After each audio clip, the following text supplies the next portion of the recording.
Yes, the Shiki trailer.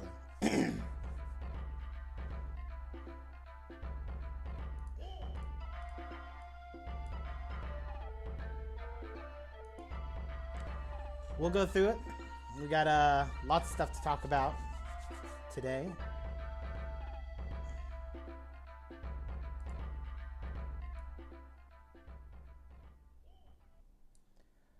Good evening, everyone.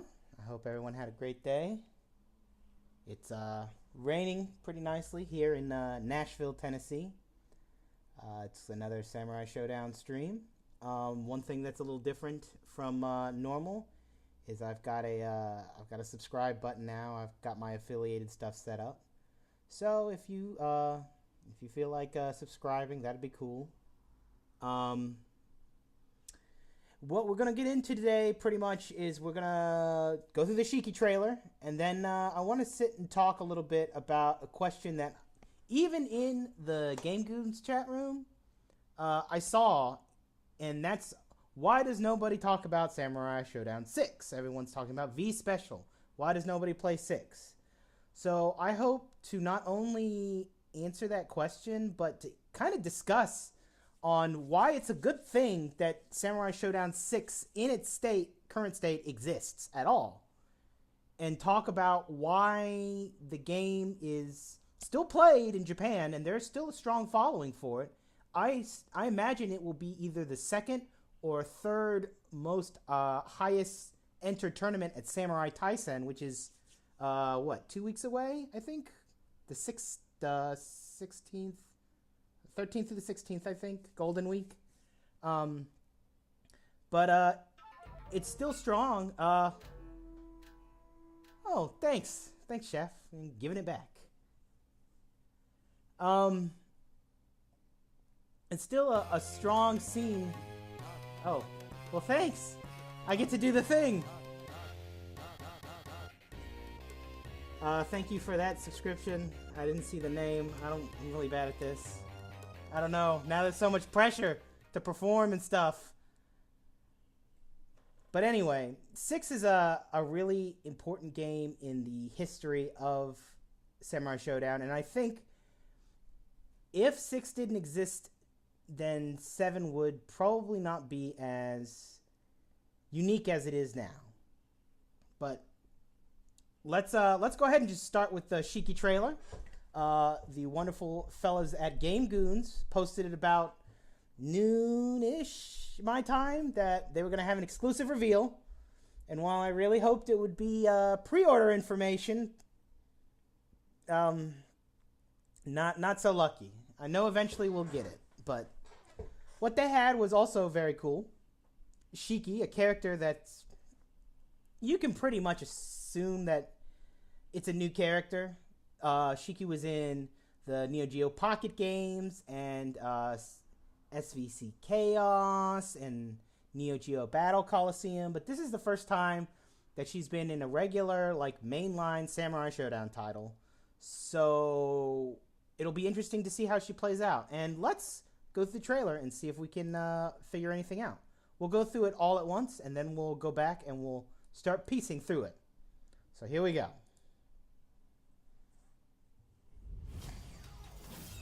Shiki. Ooh. Okay, spinning around. Teleports. This is for you, Doctor. And boo. Oh, that'll be something we talk about.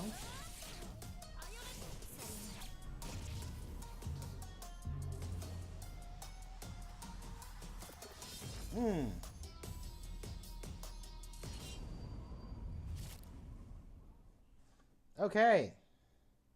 Now, let's slow this down. And let's start piecing through this.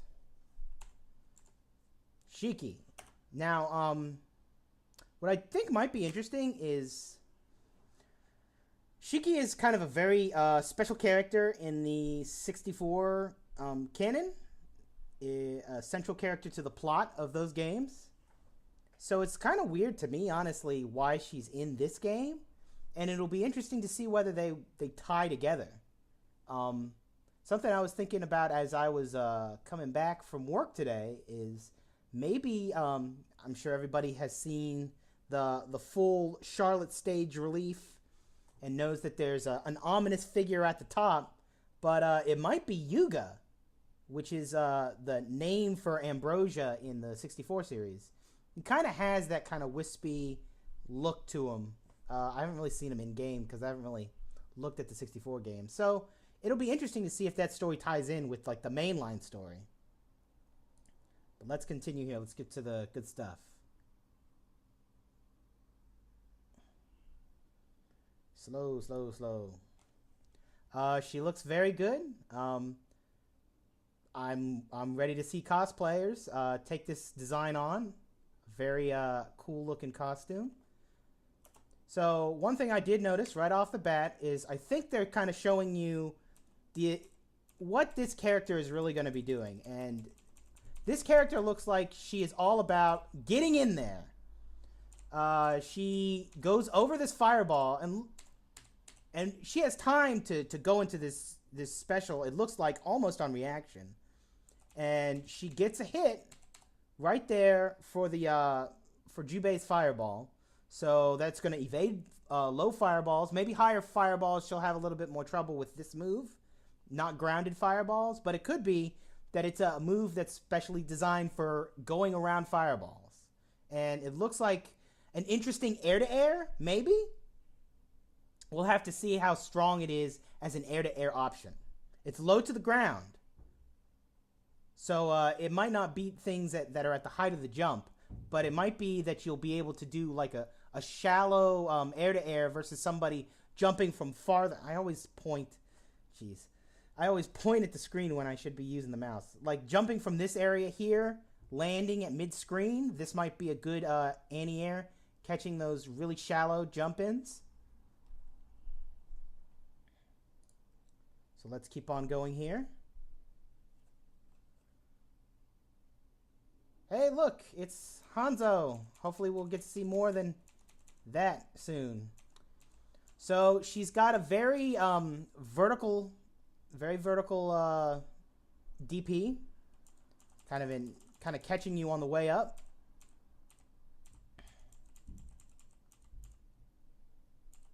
And that's a Isen or lightning blade. Look at the hitbox right here. She is over here, and here's Shiki, and I guess she just hits the tip of the toe right there, maybe. But it's enough, and she gets the full Isen here. Something I kind of wish didn't get redesigned is her swords used to have like that circle pattern. It looked a lot cooler to me. I wonder if that first smaller and more anti-air purple slash also has a hitbox. It might have a hitbox. It might have a hurt box where you can trade hits. All right, so there's the big one. You see we got the card, and she's just teleporting in. She can do whatever she wants after she comes out of this teleport. She really doesn't look like you're going to be able to keep her out. I'm kind of worried as a Kyo player, not being able to keep this character out and play the mid-range game that I want to play. And here's something that's also interesting. So it looks almost like an optimal play setup. This is actually a good thing to put in the trailer. So she teleports in past the fireball. And so the Genjiro player is like, oh shit, and goes for the backdash. And I don't know if this is a command normal or if it's a special move, but she does this kind of forward ballerina twirl and catches the backdash. So that's a situation that's going to happen in regular play. She's going to teleport in, you're going to panic and backdash, and they're going to catch it with whatever that was, either a command normal or a special. I imagine it's maybe a command normal, and you'll be able to punish it if you decide to just stay put and block it. But as you'll see later on in the trailer, she has options to cover that as well. That's actually that's a good observation. It might just be a running normal. Like a running B or a running AB. I don't know. She might have just instantly just did a running normal. That's a good observation. That's very likely. But it's that kick at the end that kind of, because she has like this weird like command.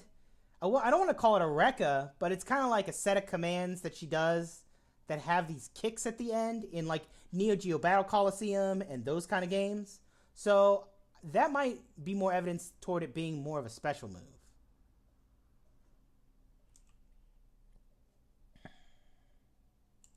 So this is a simple poor Tam Tam doesn't really get to do anything. Simple guard break there.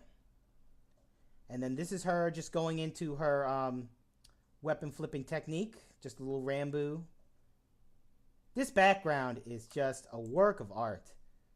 I think most people are going to trend toward this stage when you're playing online and stuff. Just it looks so good. The Genjiro stage.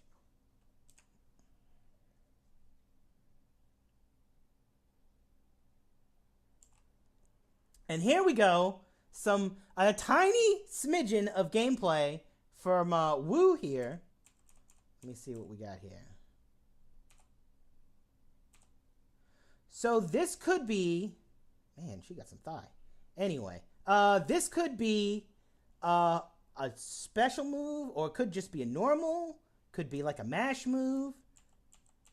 She kind of just shoots fire right in front of her. And apparently it doesn't have very good anti-air properties. Oh man, I really hope that they put in like some way, like maybe like a 1 in like 2,000 chance that they put the Neo Geo on the moon. That'd be so cool. Or like there'd be something you could do to make it happen. Anyway, so this is a Wu move. We don't know if it's a normal or if it's a special move. But she's shooting out a little bit of fire in front of her. It doesn't look that great. So I wonder if she's going to have like elemental types of things. Because she's supposed to be like Feng Shui. And she's got the, the golden dragon claw, whatever going on. So she might have like the tiger, the phoenix, the turtle, and the dragon. And that'd be cool if they had like the cardinal direction, like the 4 mystical beasts she would be able to use. So this is not a good anti-air move. She gets hit. And then it's deep enough to where this is some sort of like hit grab, maybe. She gets into this little sequence where she gets knocked down and stomped on. I think it's a hit grab. And here we got Yashimaru. So all 3 new characters were shown in this trailer. So it looks like he's about to take like a baseball swing, maybe like a crouching AB. Looks like he's going to try and, it's like going to move him backwards maybe. But it doesn't matter because he gets hit here. And it's that same move that was used earlier in the trailer.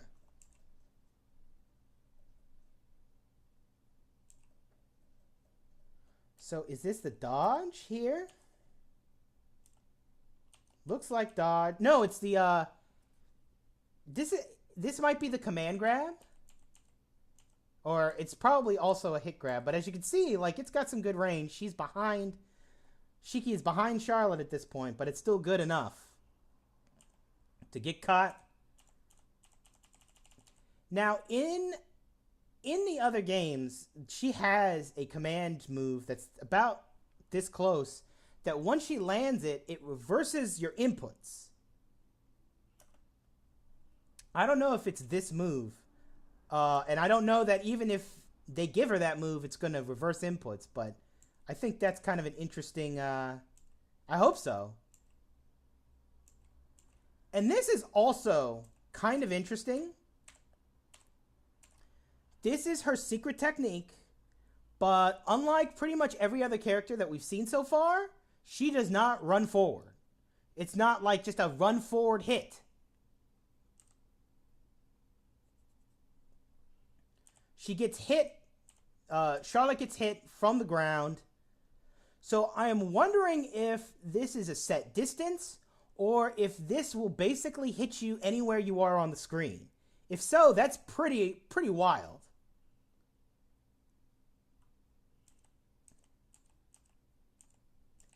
And gets her all tied up.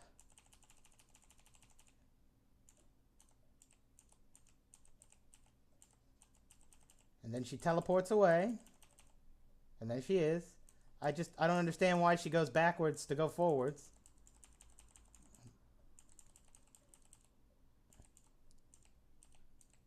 And then that's it. She give you a little kiss.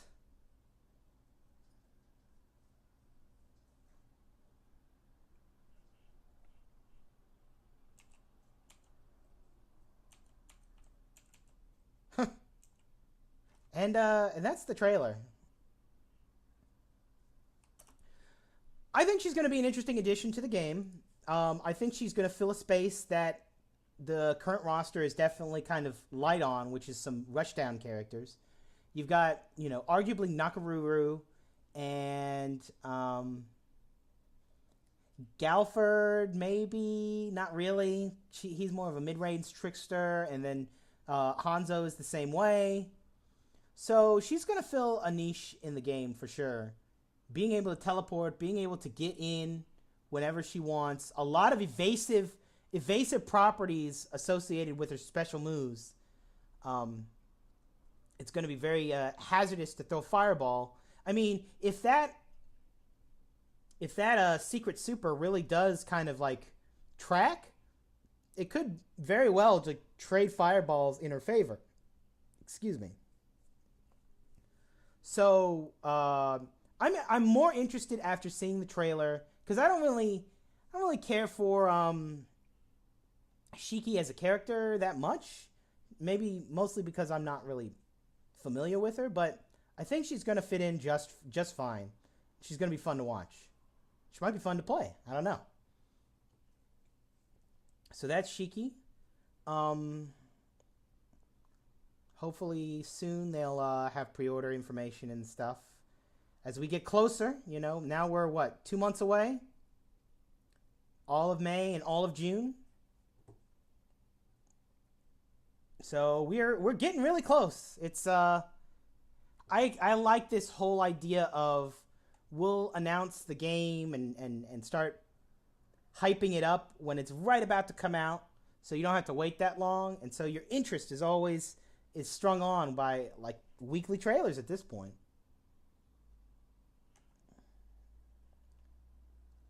So, now that we've gone through 7, let's take a look at Samurai Showdown 6.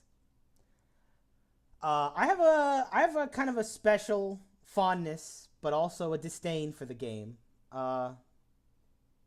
It came out right at a time where I was really getting into SNK games. It was that Atomic Wave era, so we had Neo Wave, 11, and then Samurai Showdown 6.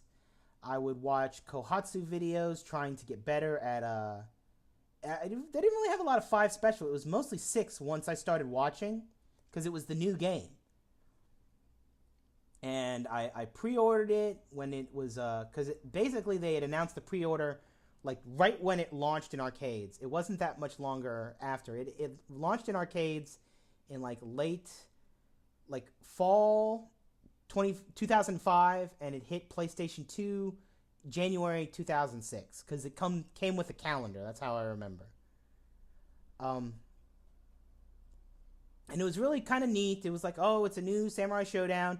It came out about the same time that like 20th, or it couldn't have been a 20th anniversary, but that SNK Flash website that was all about like the history of Samurai Showdown, and you could like click through to all the characters, and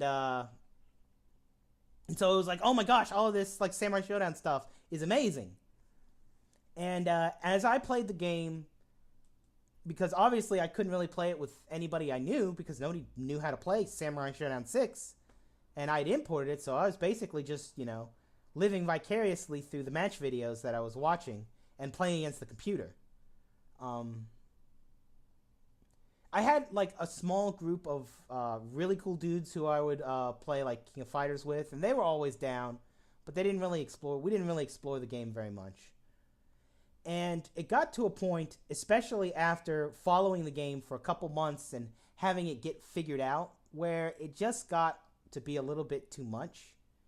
And at this time, it was about the time I think that I started really getting into Tekken, starting with Tekken 5 at the arcade that I used to work at. So it would come in, and I'd be able to get a lot of free play because I stole a lot of tokens. Don't tell nobody.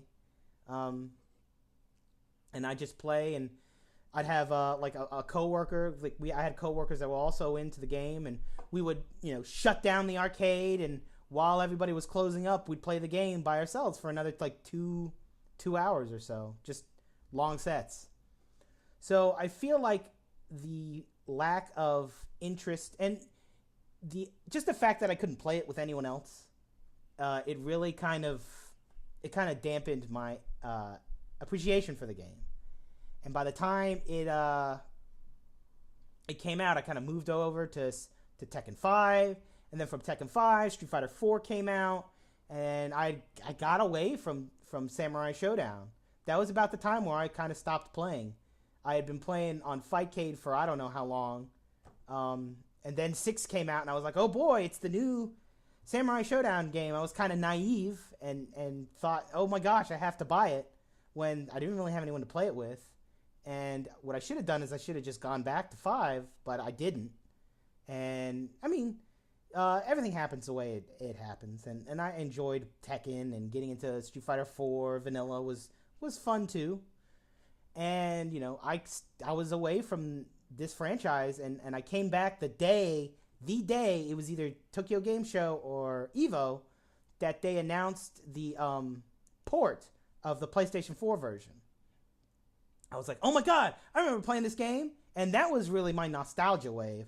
This is all like new stuff. This is Samurai Showdown 7. This doesn't do anything for me nostalgia-wise. It was that PS4 port that really got those juices flowing. So what is Samurai Showdown 6? It was developed for the Atomic Wave. It was developed by the same core development team, even though it doesn't have Examu/Yuki Enterprises name on it. The core development team for 5 Special is also the development team for 6. And one of the big draws of the game when it was coming out is that basically, what do they say in Smash? Everyone is here. Every character that had been like excluded from 5 Special was in the game. And even when you got to the PS2 version, they even like doubled down on that. They added an extra Seeger, and not an extra Seeker. They added an extra Gyra. They added an extra Wanfu. They added an extra Galford, and then they had Kuroko, and you could play as all the pets too. So that was a huge thing, and something that I think a lot of people don't really understand is because these games use the modern sprites, a lot of the old characters that were coming back, like Seeger, Cham, Ganon, Earthquake, all of these right here, more or less, they were essentially new characters in the fact that they had to have their sprites done. They didn't just get sprites from the old games, because the old games that everybody's sprites were based off, those games, they weren't in those games. So they did do a lot more work in terms of like making new characters than just the 4 that they that were in, which are Andrew, based on Andrew Jackson, Iroha, the Japanese maid, Sugoroku, the party dude, the Washoi dude, and then the Karakuri Ochimaru, the doll. And and another big thing is, everybody was into like CVS2 and stuff like that. And so they wanted to kind of make this a whole like legacy title, and they wanted to include grooves that you could select that were reminiscent of these other Samurai Showdown titles, to kind of give you like the sense that no matter what game was your favorite, you could come back and play the groove that you're familiar with and be able to interact with the game. In addition to the 5 different grooves, there was also a Samurai Showdown 6 groove that they added. Like Samurai Showdown 1, you get no movement options, but you do a ton of damage. And that's basically it. In 2, you get, your weapon flipping techniques actually destroy a weapon, just like in 2. So you get a set amount of time where you can move the characters around, and they definitely will not have their weapon. I think there might be some other evasive mechanics that they get unique access to. 3 allows you to air block, and it also has a secret super when you're low on health that you can continue to do. 4 has the auto combo feature, which is a big part of Samurai Showdown 4, as well as the rage explosion, and being able to kind of shift behind the opponent and get to their back. 5, of course, the meditation system, and you can time slow and you can rage explode. You've got all of the movement. And 6 was actually really kind of basic. As a matter of fact, the 6 groove was a little too basic in the fact that it was just a regular super bar. It was not rage. Like, you got, I think, a tiny bit more damage when you were fully stocked, but less damage than the other systems where the rage would expire. In the 6 groove, you could hold on to the rage forever. It was just a super that whenever you're ready to use it, you would use it. I can't remember if you lost it, whether you hit or missed, but we'll find out soon enough when we start watching. But the damage that the series was known for, they kind of toned that down in a large way. They wanted the game to be a little bit more appealing. Like, honestly, when you take a look at Samurai Showdown 6, it seems like they really wanted it to be kind of a modern imagining of Samurai Showdown. They wanted the characters, but they didn't really want the gameplay. Now, there are definitely core tenets of the gameplay that are still there. We'll get to that. We'll get to that when the game is actually started. But it's mostly just being able to super whenever you want and the secret super. But you can really see kind of this idea of we need to play it safe when it comes to a lot of options in this game, because we're offering a lot of options in this game. You can pick your groove, and then you can pick any one of 28 characters, 28 plus 7, so 35, 39, and even more in the PlayStation 2 version. So there's a ton of characters, a ton of grooves. It's really hard to kind of make all that mesh. And so they wanted to play it very safe. So damage is very low in this game. And not only is it very low, but the sword gauge from Samurai Showdown 5 comes back and is also a limiter on how much damage you can do. And the more times you swing your sword, the less damage each does until you take a rest. So these two systems combined with an extremely long round timer means these matches can go on for a very long time. Throw damage is also much less. Like in 5 Special, no matter what character you are playing and what character you are fighting, if you throw them like 5, 6 times, 7 times, they're dead. No matter what. In this game, it's probably like 15 or more. Throws are really kind of just a break in the action and trying to set up your own stuff. So I can see where they wanted this game to kind of be the broad appeal Samurai Showdown. It's got a lot of combos, and you've got the groove that specifically has combos. You've got a lot of like B&B style setups. Excuse me. You've got a long round timer. Stuff that would kind of make you think more about like Street Fighter or something like that. And this game is still played and still popular in Japan. There's definitely a following, and most of the match videos that I see that aren't 5 special are this game. I feel like there is a specific reason why the games that they're going to be running in Samurai Taisen, they have one day completely dedicated to 5 special and this game. So there are still people that love this game, and even in the States, people that love this game. Because let's be honest, like having all the characters is definitely a plus. You can't ignore that that's a huge plus. Not only that, but a lot of the characters have redesigned movesets and have like a lot more tools than they do in, say, like 5 special or like 4 or 3 where you can only choose slash or bust. So being able to get like this really concise, solid tool set makes a lot of these characters some of like the most fun versions to play. Like Genon, for instance, he becomes basically, he has all of the stuff that he has from 2, plus he becomes sort of like a bootleg Vega and can do like wall dives and things like that. Kyoshiro, geez, they gave him everything. Like Kyoshiro, instead of having like maybe 2 or 3 moves that are very situational, if like completely useless, they gave him something that's basically akin to like Sin's command jump from Guilty Gear, the pole vault. It basically like it came from here first, and he can also do like a Chica on the ground. I don't know if it's the best he's been because I haven't played this game to know if he's very solid, but from the stuff that I've seen, he looks like he's probably the most fun he's ever been in terms of like the different things you can do. And there are a lot of characters that are in a similar fashion, especially the older characters.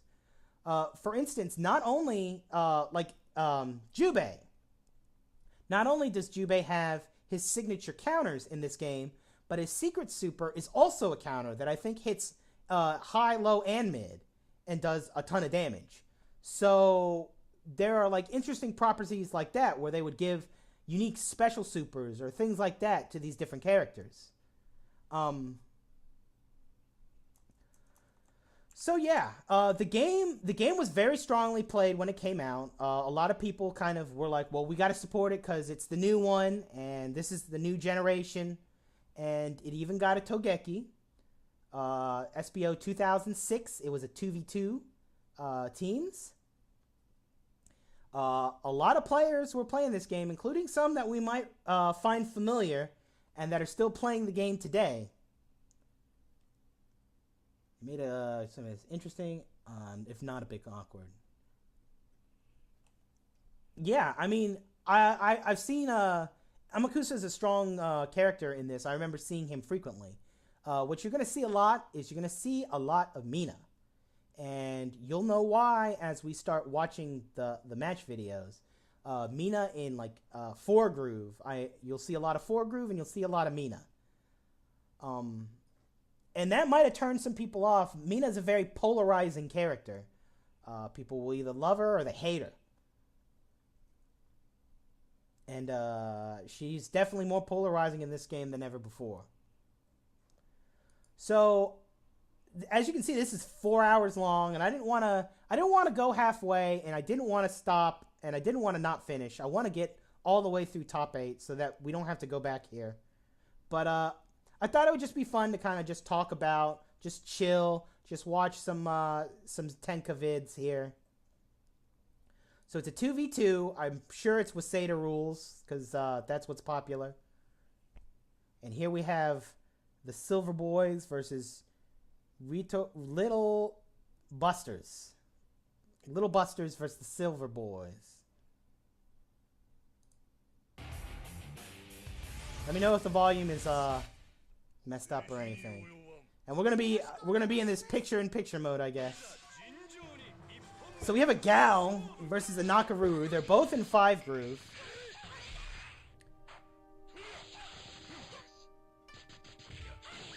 So there's a throw. Oh my gosh, these life bars are very hard to see.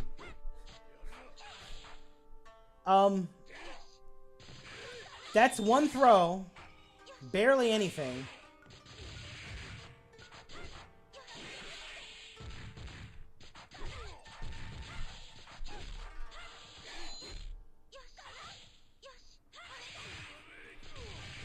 So there's a lot of, so you see there's pursuits in the game. A lot of universal mechanics from 5, like movement mechanics, are shared between grooves unless there's a special reason they shouldn't have it. Like, they have their own special move, like the back switch or the dodge. So Gao looks like he's doing his, about as well as he did in Samurai Showdown 5. Really can't do much. Timer lasts forever, as you can see.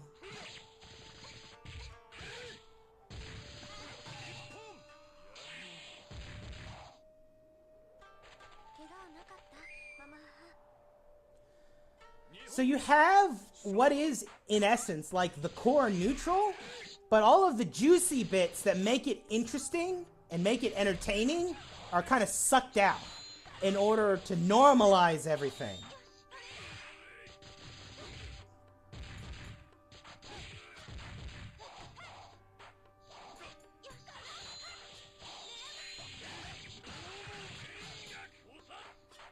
Like that, I don't know if Gao can really do that in 5 Special. I've never seen it. That looked kind of cool. That looked kind of neat.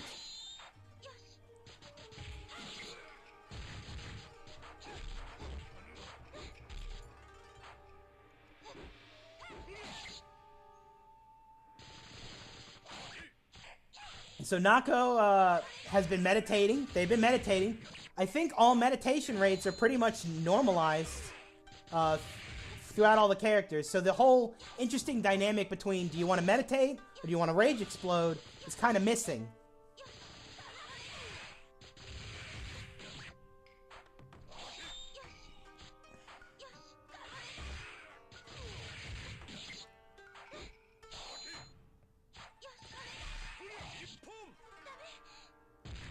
And he threads the needle finally. A lot of, like, very safe pressure.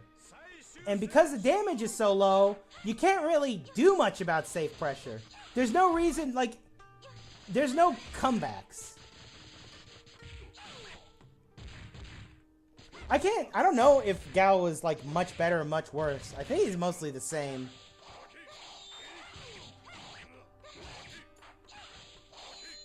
And then you'll find, as we keep watching, that there are specific characters that kind of break the rules in terms of, like, damage. And that's why they were the strong characters.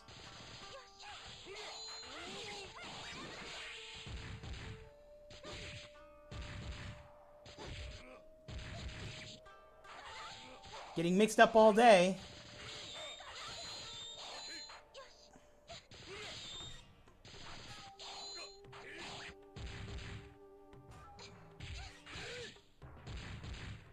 Gao's gonna try and ride this, well, he had the momentum and he gave it up.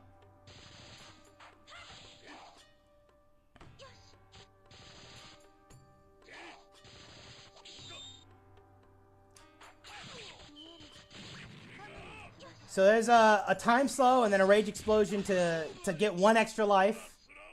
And then he just runs up some throws and that's the end of that one. So now we got Nako versus Rera. And because this is Waseda style? Or maybe it's not Waseda style. I don't think it is. It's not Waseda style. Because this is the team captain and this is the same Nako player.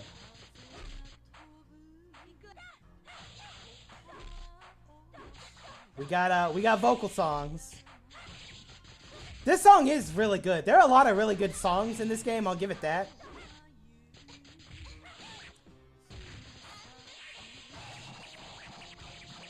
And there we have the auto combo there. Now notice that the Rera player rage exploded almost instantly. I don't know if that's that was the wave while this game was being played. Thank you for the follow. That is Lord Jimmy Bones. Thank you.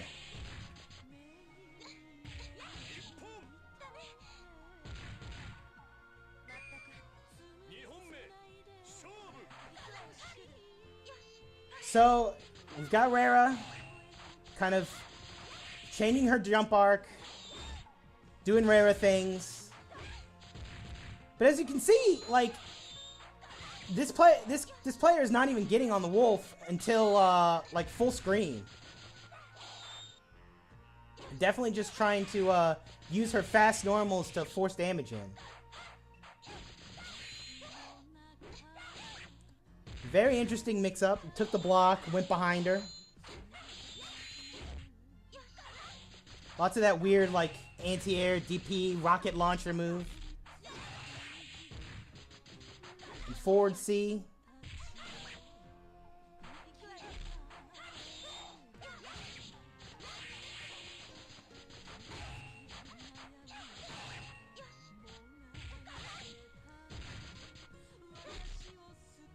Nako seems to be, Nakaru is even in 5 special, she wants to meditate because she's got a lot of interesting things she can do in terms of like mixing up your block off the Hawk. Rage explodes to avoid the auto combo. It gets thrown for her trouble.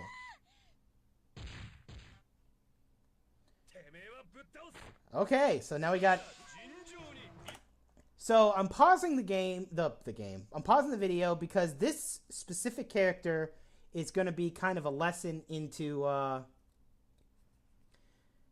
don't think you can combo into auto combo. You have to, but auto combo starts as a jab. It starts as a very easy move to hit. So here we have Kazuki in 4 groove, aka 10 groove. How confusing is that? So this is the one that has the auto combo, and as you see this Kazuki player play, you're gonna see him charging his fireball like you would in 5 special or something. But as the round progresses, you'll see why the auto combo becomes very kind of rule breaking in terms of like what damage you can do.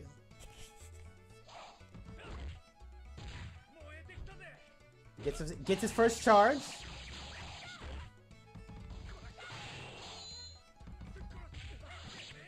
The Kazuki burned his fireball to try and get Rera away.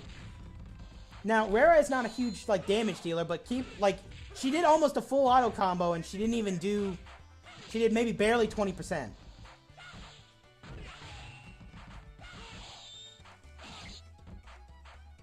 There's a triangle jump. Hits overhead.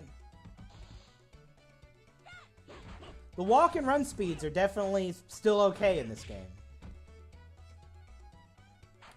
Most of the voice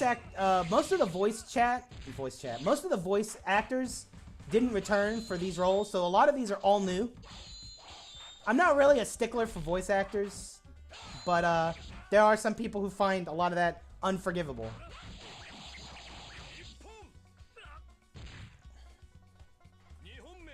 We got that hoedown music.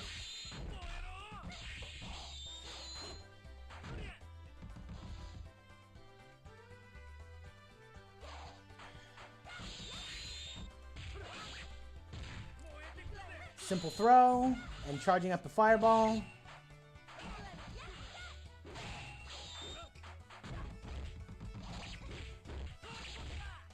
There it is. Well, he didn't really have a large fireball, but the big thing is that the auto combo is special cancelable. So if you have a special move that does a lot of damage, for example, you're holding Shizumaru's charge turnaround punch. You can let that go in the middle of the auto combo and it will hit. So a lot of these characters are looking for business like specials, like the charged fireball hit grab with Kazuki, and getting into the auto combo so that they can guarantee that move when it's normally not a safe move. So for the special property of the 4 gauge is really to be able to make unsafe specials safe, and that's a huge deal.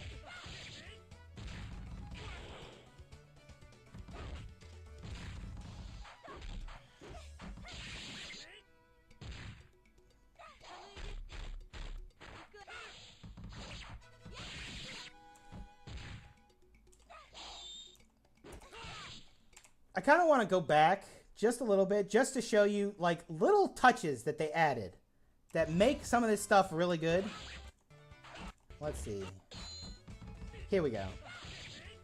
So, we got the run up.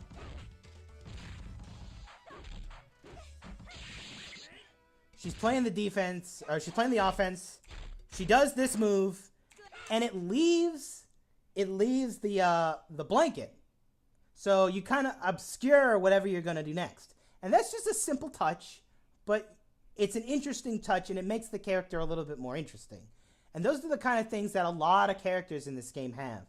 Just little things that make them kind of the ultimate version of their character. I would have been super stoked if they had announced 7, and they said, basically, we'll use the movesets from 6, but we'll tweak them so that they do a lot of damage. That probably would have been my favorite. Yeah, that's another huge thing. Everybody complaining about the hit stop in the game. Well, when you don't have the hit stop, the game kind of feels like this, and it feels weird. It doesn't look right. Not for this game.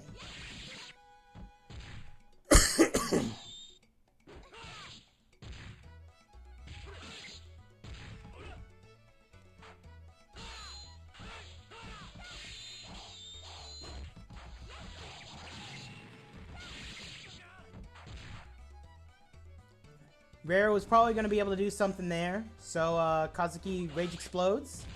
Gets a run-up throw, not much damage, and there goes the Rage. So he's got to do it normally. And right into Isen, and that's the set here.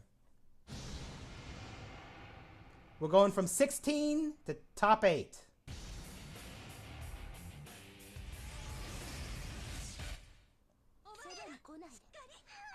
I think this is Tokido? No, maybe not. Tokido is in this.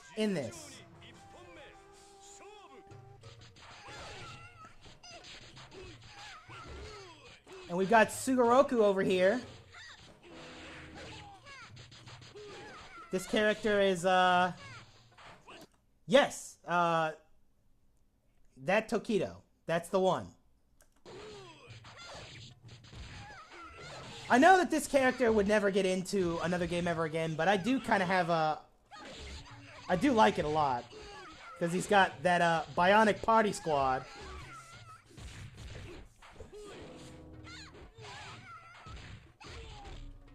So as you see, it's Mina with Samurai Showdown 4 crew, and the Sugoroku player also has 4.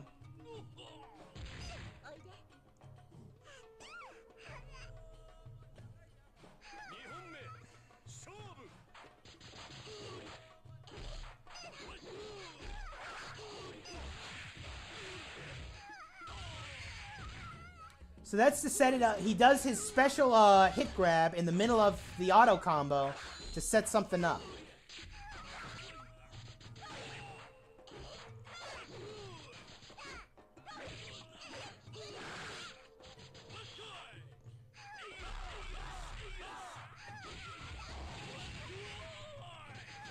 And the, I think it's the charge move that Mina goes into in her auto combo. Because she's got that charge arrow special. That one right there.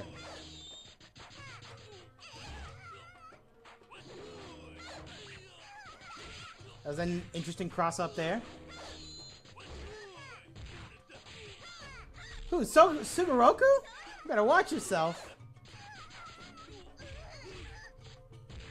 And if you're talking about Mina, I mean, she's number one. She's number 1 in that character poll, so I imagine you're going to see her in 7 eventually.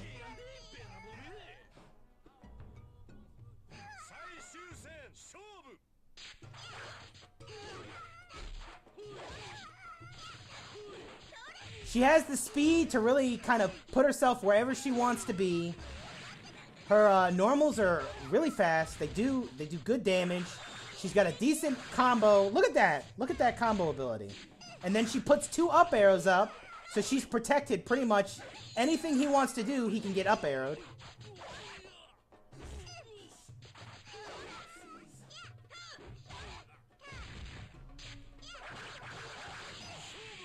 Look at that. That was pretty hot.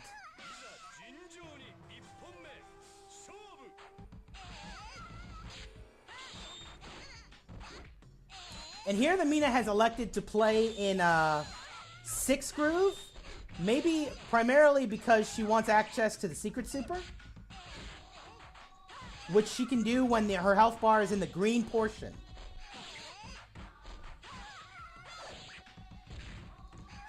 This is also another great song.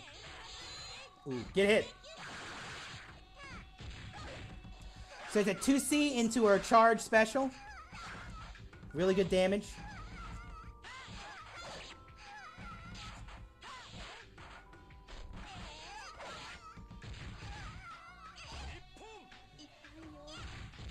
Were there different health? I'm not sure if there are different health values, but she is definitely not as fragile as she is in 5 special.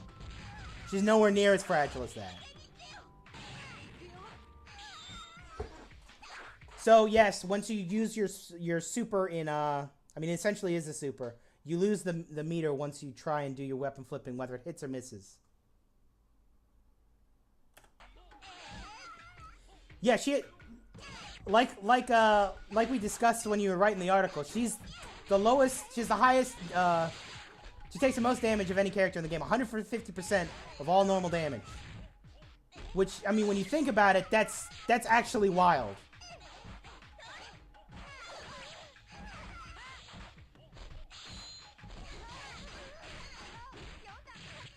And there is what I was talking about. Auto combo into tap. Easy confirm into your turnaround punch. Mina's got 3 arrows up. So now it becomes very difficult to... And the secret super, you can do basically over and over again. There's a little bit of a cooldown, but once you do it, you can do it over and over again.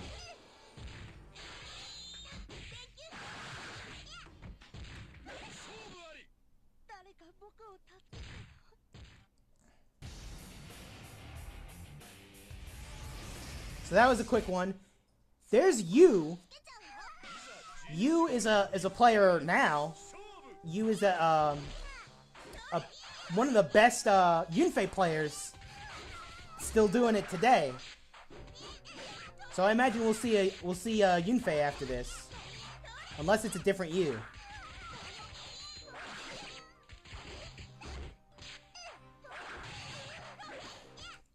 And I feel like this is an interesting...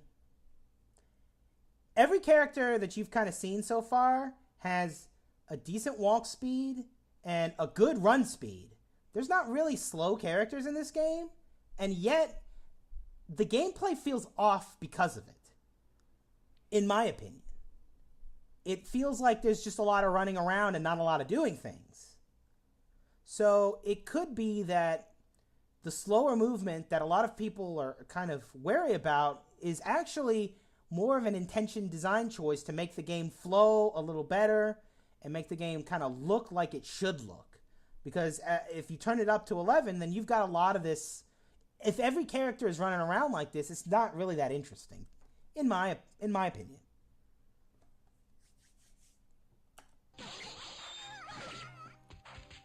Of course, these are 2 characters that would, run around incredibly.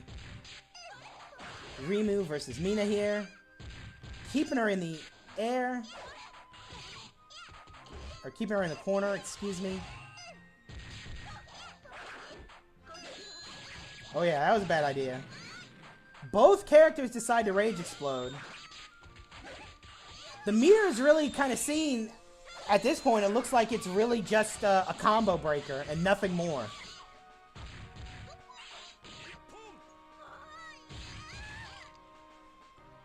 The only character with true set play, Rimuru.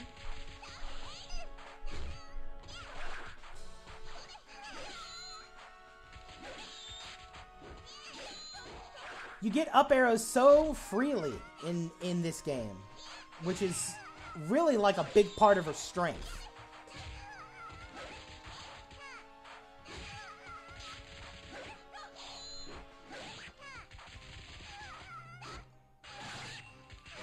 She's been playing keep away for this long.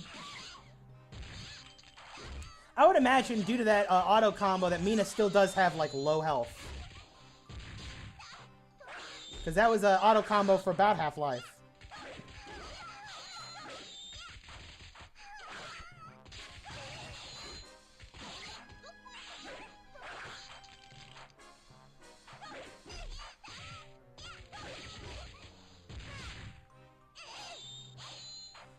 Now, don't get it twisted. Like, that interaction that just happened in the corner of, like, trying to block the right way and attacking from different angles, that was cool to me. I definitely, like, see the appeal there.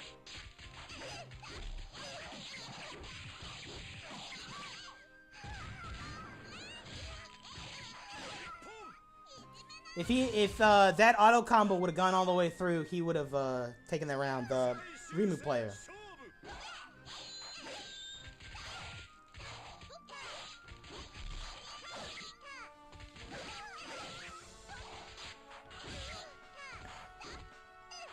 Trade.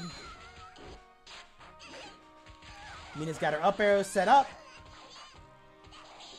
And they're both kind of trying to... It's almost like they're trying to fight to get in the corner.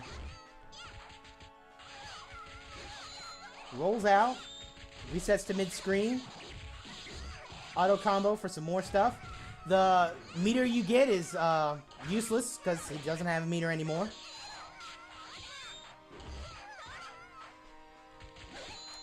This is probably the most interesting match that we've seen so far. Playing a keep away, the original bow user.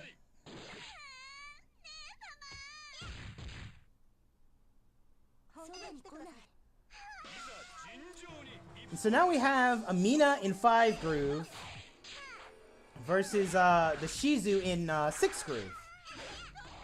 So we'll see if there's an intention choice behind this.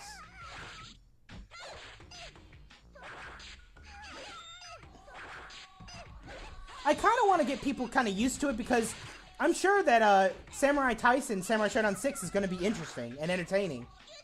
I've been entertained by the G-Kami vids and the Ikebukuro Mikado vids that I've watched of 6. There are definitely people keeping this game alive. And exploring it maybe a little bit more than everybody originally did. And there might be some hidden gas that nobody knowed about because nobody really stuck with the game long enough. Sup, Exitoad? If anyone has any questions about this game, any Samurai Showdown, feel free to ask in chat. We're just happy you're here, chilling, watching some matches.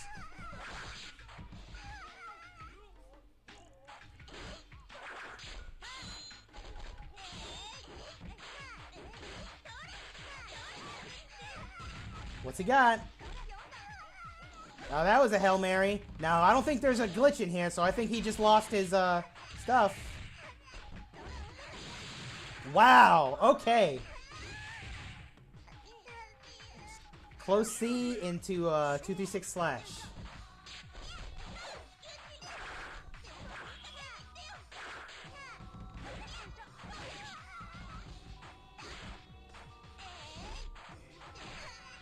Floating in this is very brave, too. Because you can get sniped out of the sky a lot easier in this game.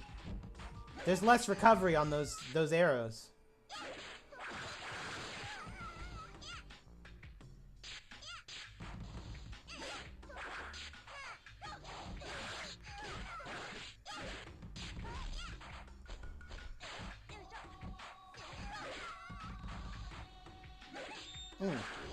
Right there, he performed a dodge that increases his threshold for Secret Super.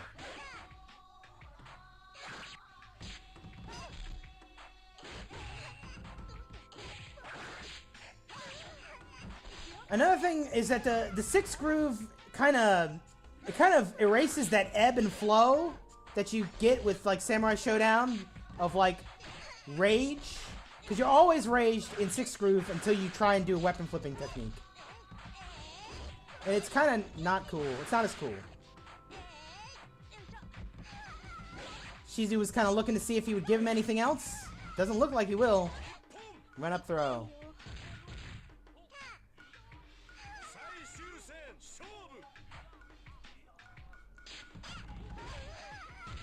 Run up throw from, or running C from full screen.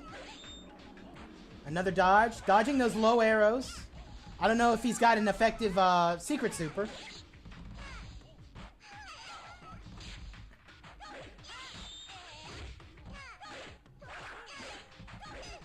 If you do, it's minuscule. Because you have 6 groove until you use it. Somewhere there is a place where you can actually look up, because there are some slight damage modifiers depending on what groove you use. But 6 has the weakest of them all. But it is consistent because you are always in rage once you get it. Well, that was a nice little Hail Mary right there.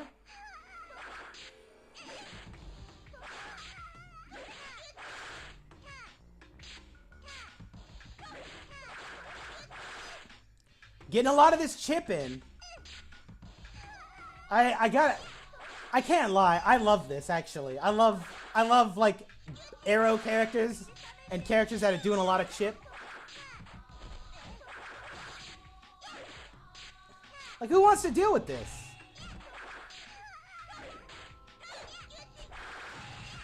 Not floating over that.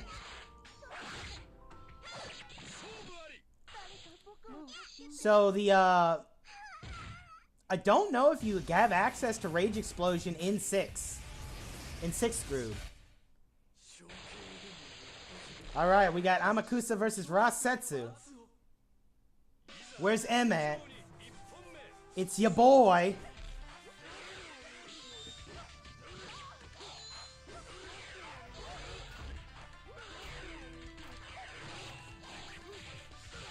Thanks for the follow, Tanim Ahmad. So interestingly enough, we've got the Amakusa's in 2 groove. Or Shin groove.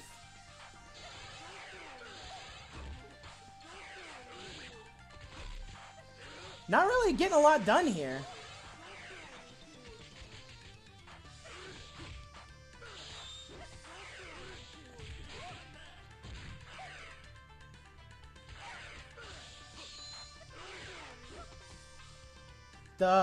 The teleports are excuse me, pretty effective.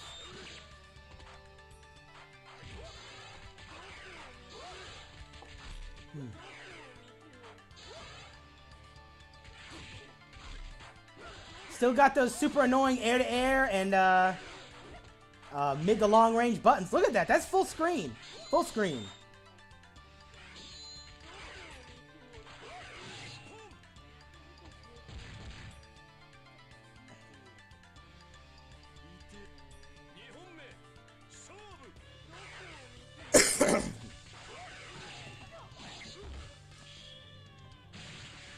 The bread and butter right there.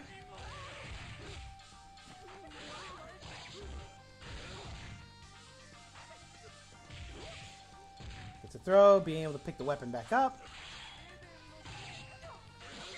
Ooh. Yeah, this was kind of over before it started. But gee, ugh. That throw damage is so annoying. How many times do you have to do it?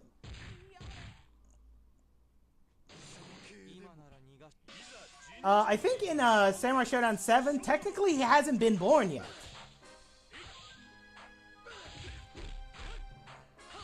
Here we go. Chef's attention.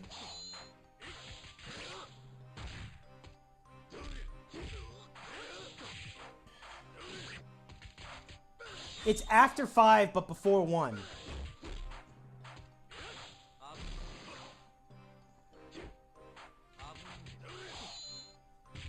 So I don't know if that was a fake, water pillar, or it was just off screen.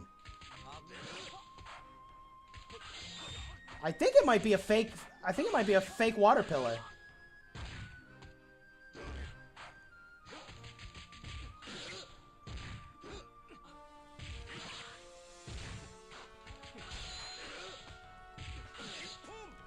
Not really, kind of really hard to mount a comeback from that low.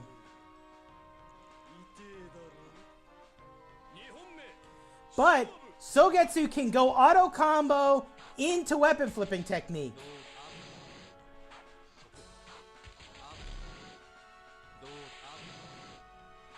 And can also explode the bubbles. Was he able to do that before? I don't think so. Makes the bubble cross up.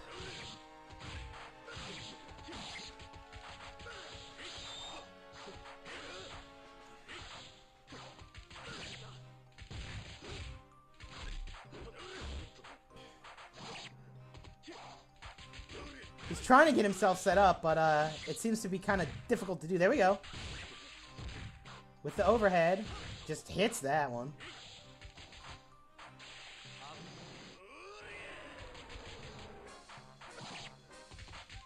The SOG player is playing patient, getting the triangle jumps, and then hits the overhead to seal that one out.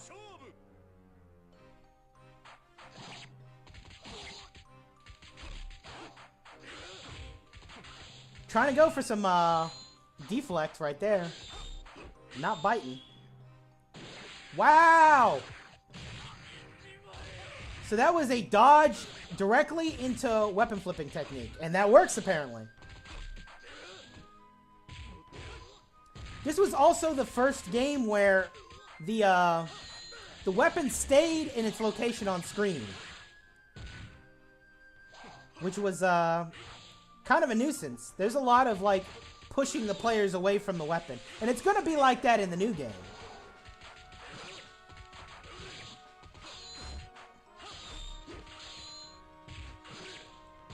That throws a punish. Rage explode.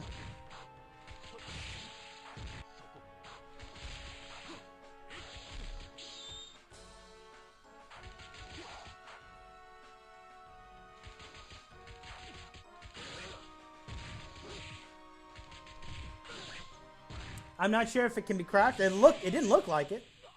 Or it looked like it might be deceptive. USA? Okay. Let's go, Shin and Tovi. We've got Galford.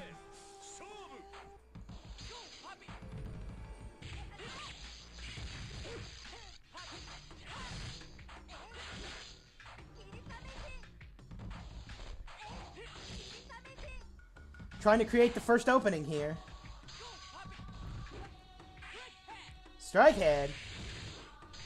That's still better damage than it does in 5. But this is the core strategy of Galford. Send your dog to cover your approach and then do something. Excuse me.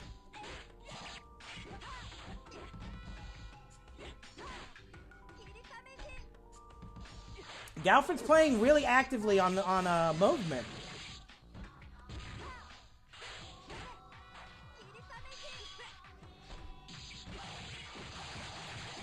Is that good enough to hit here?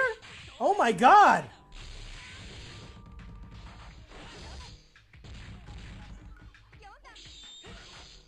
That move sucks the most in 5 special. It might still suck here, but it looked like it's at least a little faster.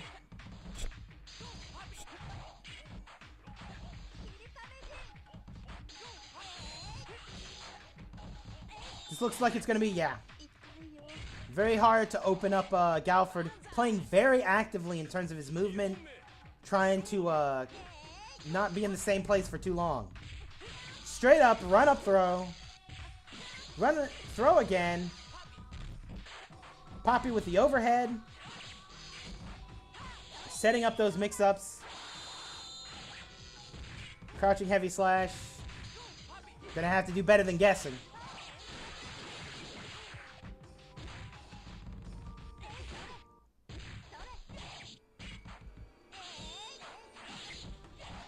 It doesn't look like Galford's really getting a lot from his meditation. So it could be that there's variable meditation in this game.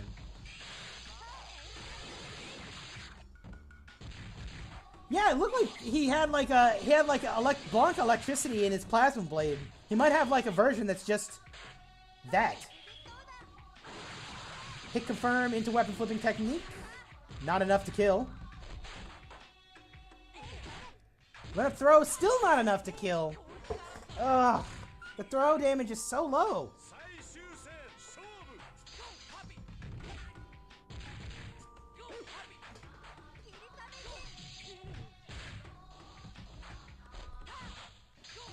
More meditation.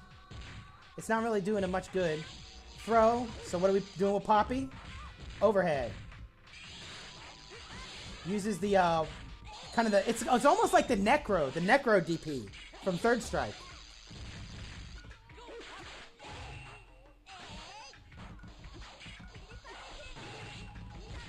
Deflect. Ooh, that was a wasted tap right there. Galford's trying to just move around, not get stuck in one place where he might have to block or deal with a turnaround punch, which could get Shizu back in the game. Strike head. Not a lot of damage. Overhead dog.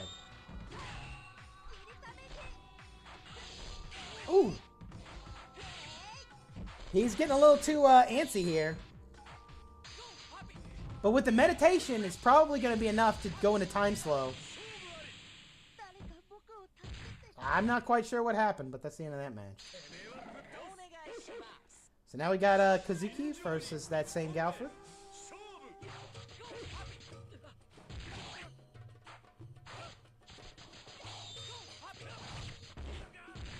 Trading hits with Poppy, also a feature of the character. He's trying to get that fireball as big as possible so that he can auto combo into the hit grab and do half-life.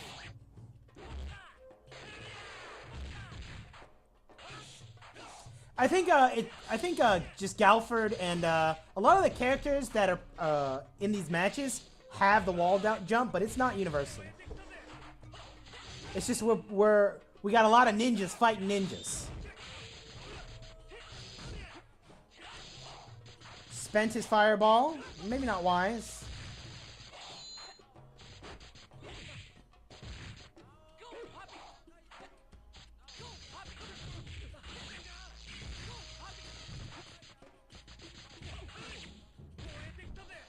So we got one level of charge. Throw. Gonna charge up again. Another throw. One level of charge. Nope. Wow. So what you're seeing there is not... The guy isn't messing up the combo. This is actually... this is something that Galford is going to be able to do in the new game. Maybe not as a super, but both the ninjas in 5 Special have a special move where if you are in the middle of getting hit, you can do it and you will get out of being hit, and you'll do in Galford's case, it's is he coming from in front of me or is he coming from behind me? Sort of the flip, and so that happens twice here.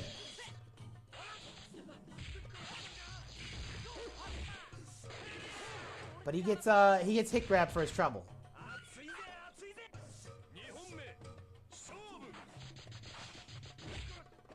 In this game, you'll see it happen a lot because you've got the auto combos. In 7 in other games, it's very rare that you see it, just because it's rare for an opponent to be comboed for that long.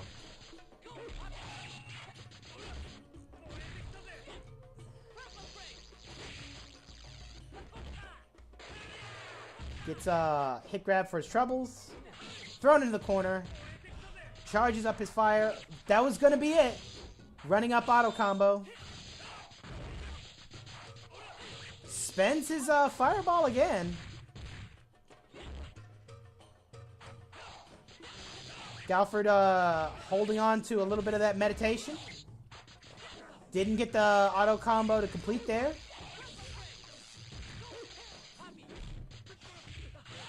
He's in the blender now.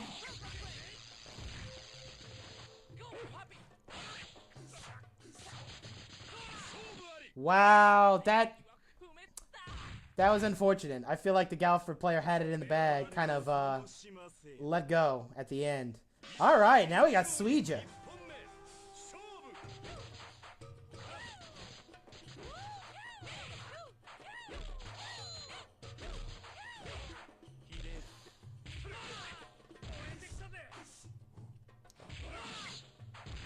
I wonder if Suija has the same problems as he does in 5 special. He's running on the 5 groove, so he probably can do those big combos into Isen.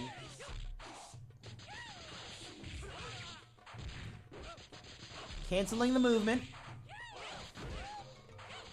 Suija can go into bubble and basically stop his momentum and decide which way he wants to fall or jump.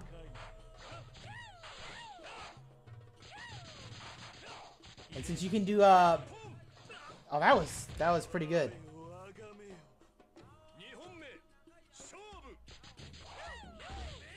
If you're talking about when he got off the ground, that's actually just crouching AB. It makes him airborne.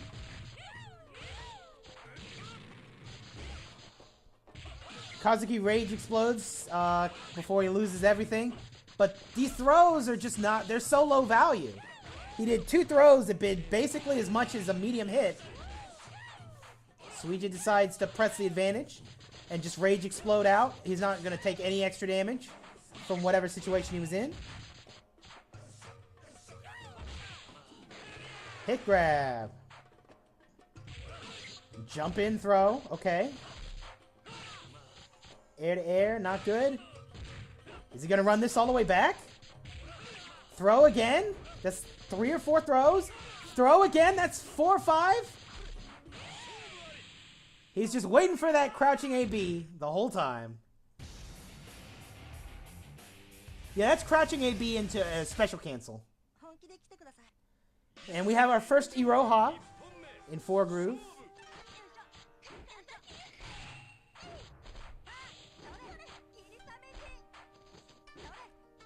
This character has a double jump for no reason. It's really dumb.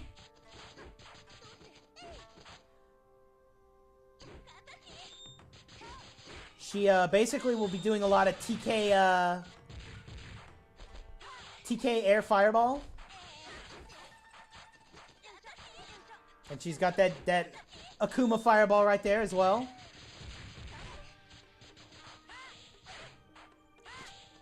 She also has like a Tatsu-like special and kind of a Blanca ball special.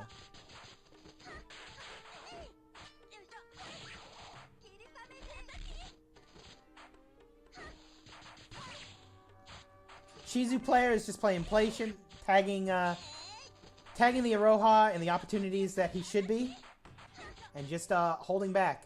Has dodged a lot of moves, so that green bar indicates when he can do special super, and that pervades between rounds.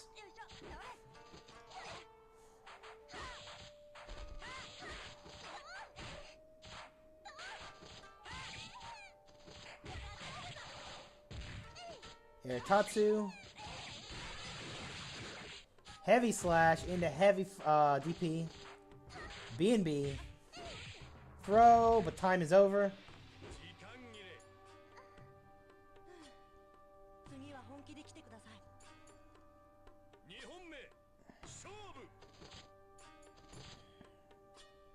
Oh, it doesn't go in between rounds. That's kind of whack.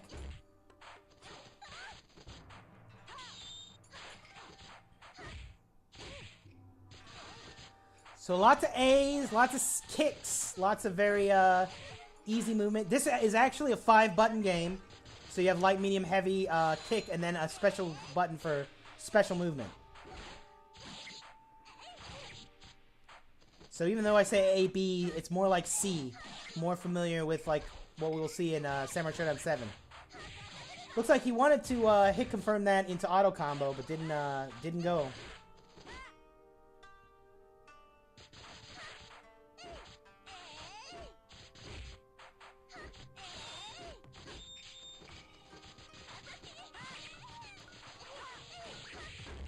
Probably a deep enough jump in.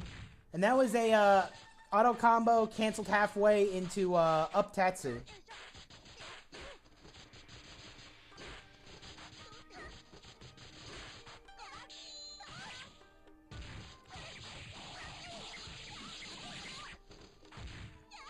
Another, a nice B&B auto combo into the Blanca Ball Rush. And then throw to close out the round.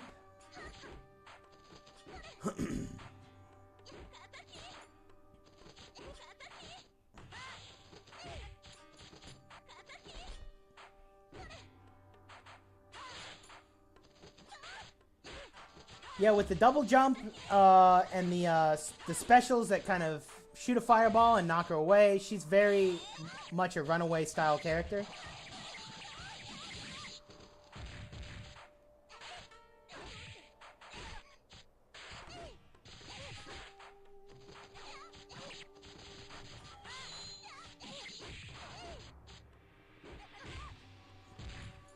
They do give you rage, but they don't automatically give you max rage. I think it's like 40% instead of like auto max rage. And Iroha kind of just... Oh, here we go. The Doctor Special. Doctor's here with us.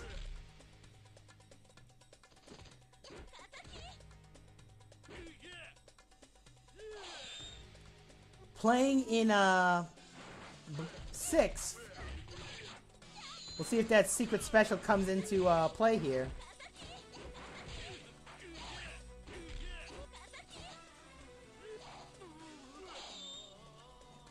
So that was a whiff cancel, kind of like a Kara spit there.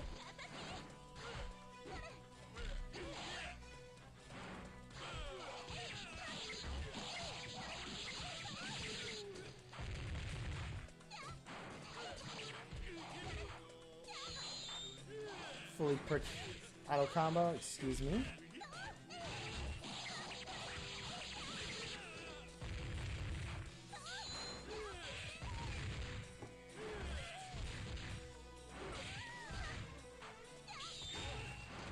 That, basically that TK ass drop.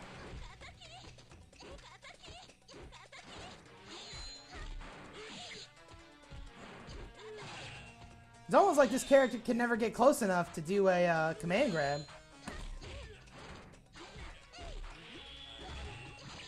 Went for the secret super there, which was a command grab.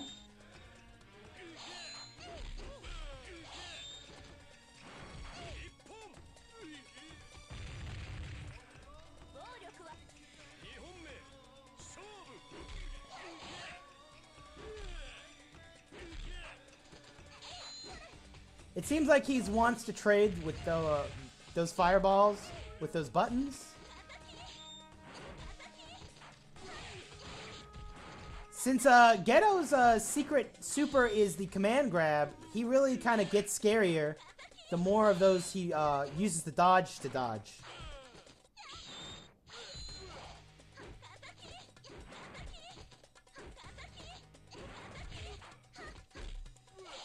Just a constant, constant paper airplanes there.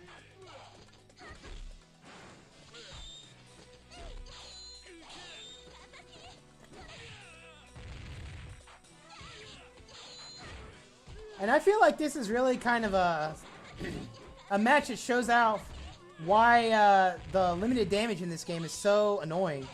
Like, these characters have been doing things this entire time, but it's not doing anything life total wise.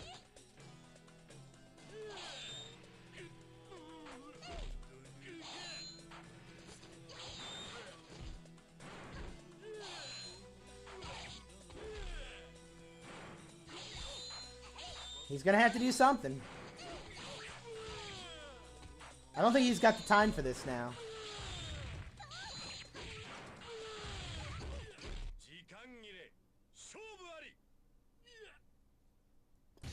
Oh. Gotta put anyone to sleep. We got Sankaro. Character you don't really see that often. From 5 vanilla only. He's kind of a palette swap for Genjiro. But he also has assists that he can call. Kind of support characters. Goes into special. Full auto combo there. He also has a gun. That's also important.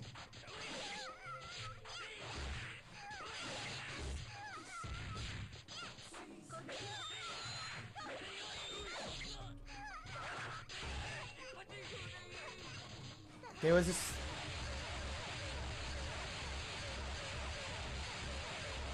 I don't know what the.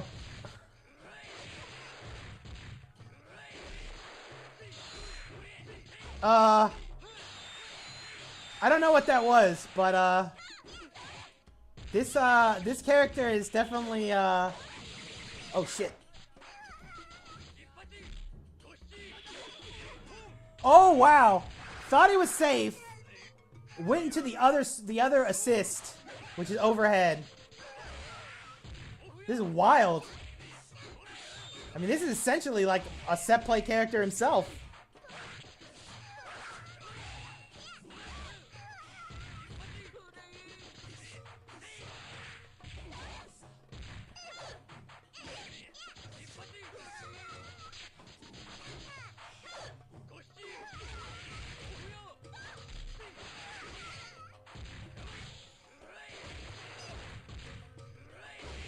Oh my gosh. That was a restand. It looked like he restood the Mina player to do something else.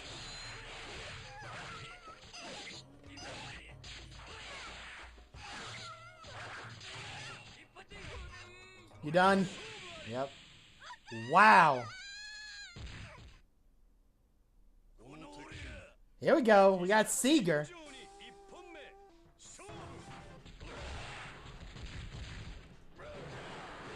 And the America stage. Looked like he's trying to open him up for a command grab there.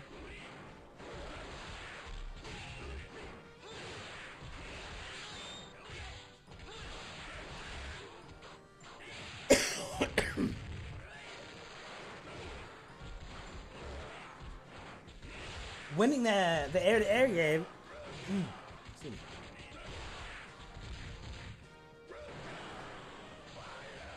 Look at that chip! Holy shit!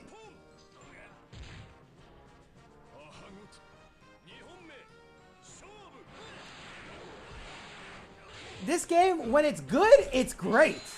But there's just so much things holding it back. But that's why I kind of feel both ways, kind of in two minds about it. Thank you for the follow, Dominus Primo. That their character interactions are so awesome, but the damage is really just kind of... So you kind of live with it. I think a lot of people that still play this game live with the low damage just because the characters are so fun to play. Ooh! The hit... Oh, wow. He had all day to confirm that. This is a barn burner right here.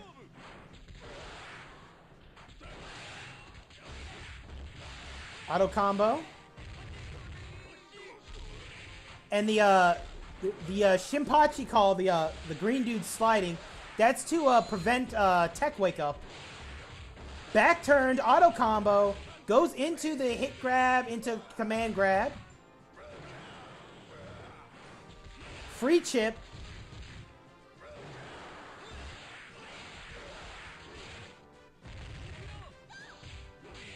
Wow, okay, that seemed weird.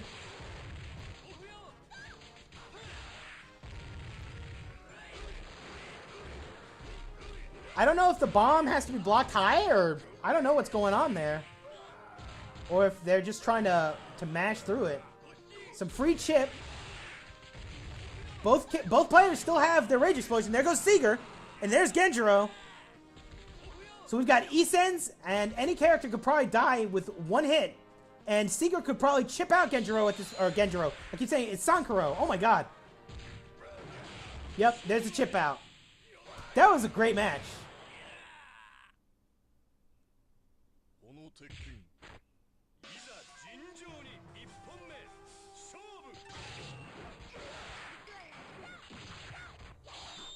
Well, I don't know if it's going to be like in Samurai Showdown 7. I don't know if back hit is going to be a thing. But in a lot of games, back hit gives you an extra combo opportunity where you don't have one. It looks like this Rare is just trying to make it all the way on, like, command, like, forward C.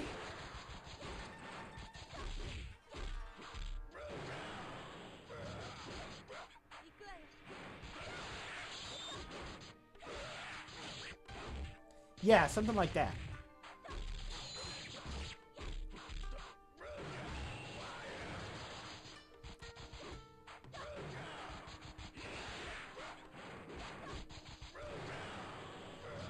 Getting a lot of mileage from that chip, but probably is not wise to keep doing that against a character like Rara that can just run right in and do whatever she wants. Punishes the whiffed command grab.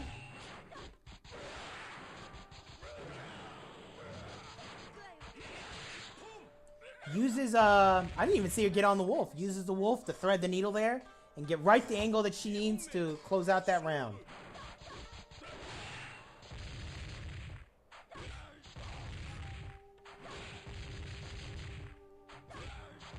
That's like the fifth time?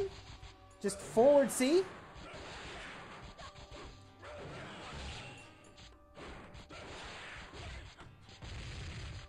Sweep. Tried to go for it again. Seeger jumps up to avoid the forward C.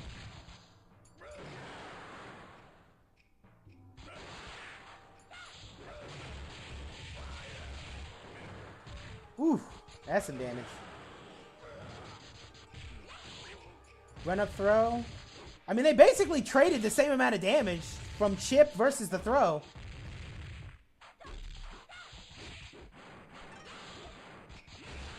Seeger, now that's going to be a chip for the win. Guaranteed, yeah.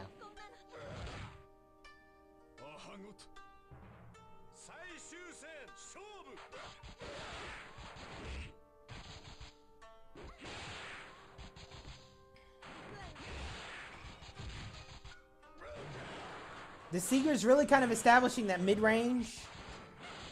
Using the heavy only when he doesn't think that he can get, he's going to rage explode. He doesn't want to get hit by that. I don't know how wise that is. Now he doesn't have the explosion when she enters state of nothingness threshold.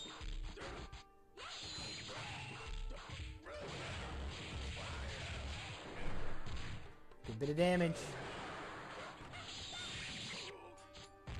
He definitely doesn't want to do that heavy chip special now, because she'll just state of nothingness Eason him.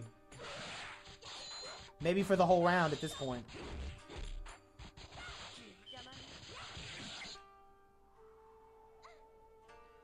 Oh, wasted opportunity there. I don't know what she was trying to do. I don't know what that was supposed to be.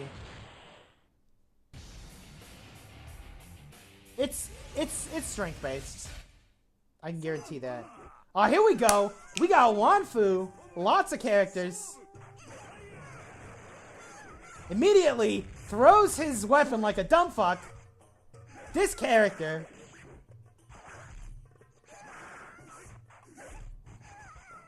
He doesn't need it. He doesn't want it. He doesn't need it. Hey, he's gonna pick it up and take some damage for his trouble.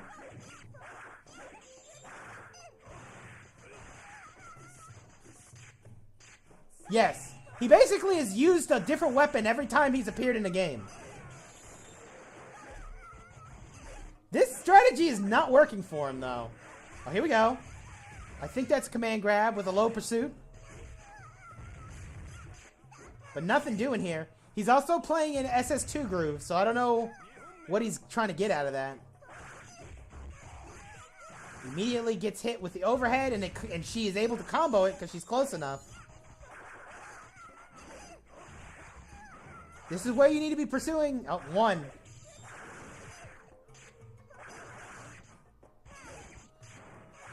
Just getting eaten alive.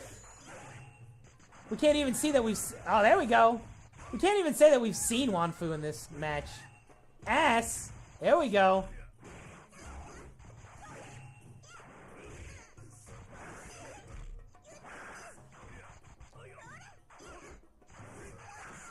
You can't say that you like Samurai Showdown asses if you don't respect the #1 Samurai Showdown ass, which is Wanfu.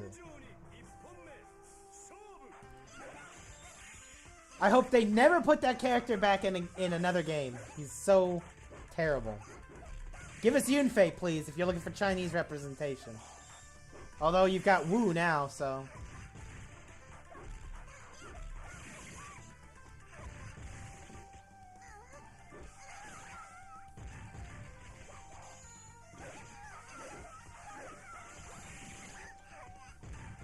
Making a lot of things happen here.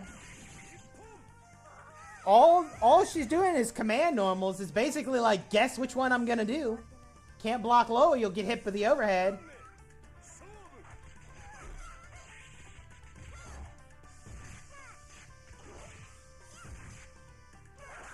Mina's got all her up airs out. Oh, there's a weird skip there. Overhead, what are you doing? Tries to go for a low. Rara is able to keep on Mina, just really kind of like keep her from doing what she wants to do. Knew the throw was coming, had enough time to do a neutral jump and punish the whiffed throw attempt. This seems like a bad matchup. Rage explodes right through that. Decides that she was gonna put all the money down, and she ends up taking it. Amakusa versus Rara.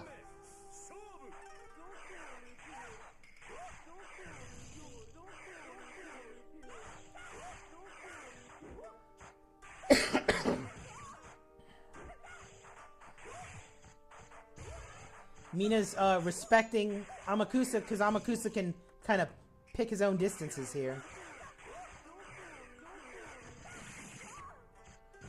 Threads the needle with that command normal. Crouching heavy slash.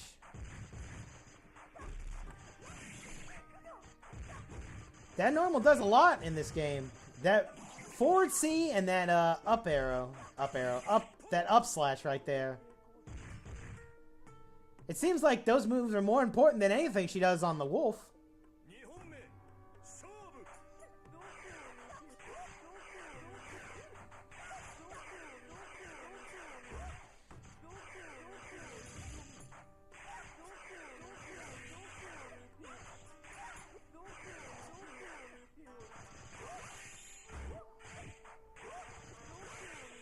Lots of teleporting around, lots of just kind of keeping that defensive pressure.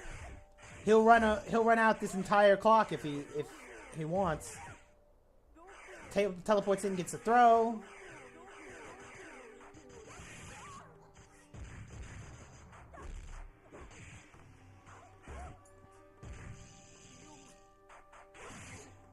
Sets like a block stun projectile.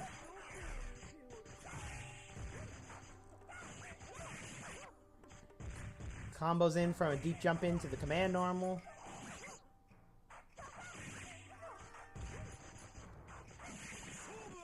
And there it is again. Holy shit.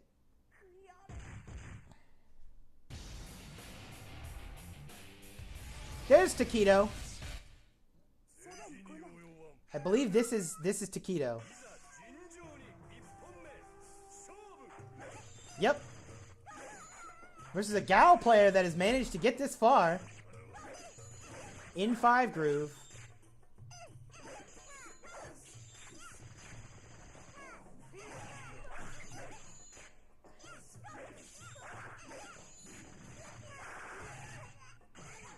There we go. We got some good damage there.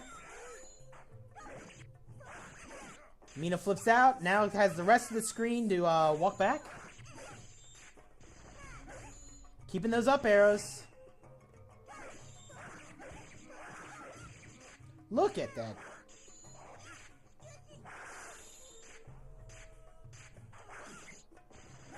He's got all of... Now, he does have that projectile reflect, which might come in handy in this matchup.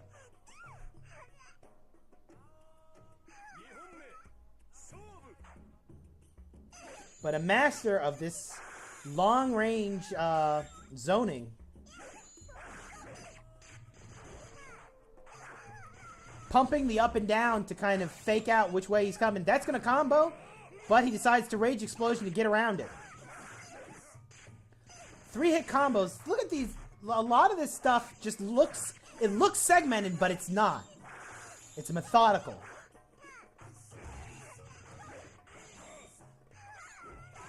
Neutral throw. Using that really good crouching kick to open him up.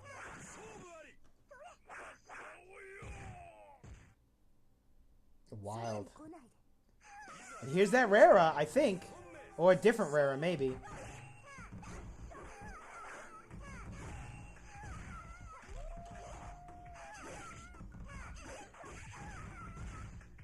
So I think that Rara has an option on Wake Up where he can make the wolf attack. Rara can make the wolf attack. Kind of like a Cody like sand throw. Interesting. Those little details. That throw.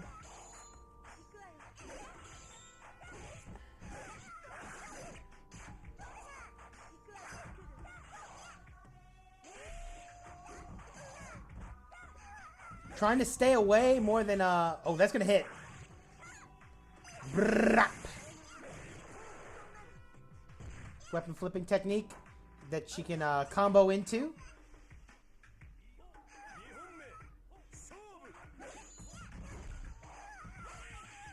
That's one of the reasons why Mina is very strong in 6 is just being able to like save up and have that on deck whenever she wants. Plus her secret super is very useful for covering her Wake Up or for trading in her favor.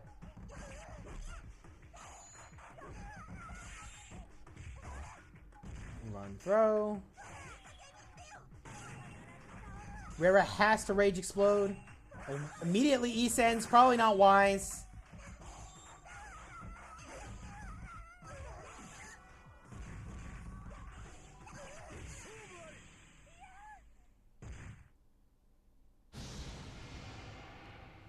This is top 8. 8 to 4 teams.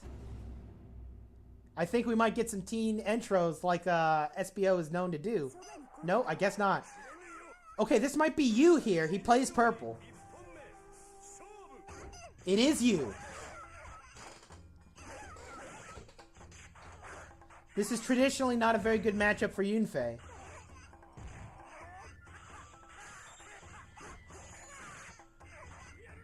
Using his unique air dashes to kind of pick the right approach.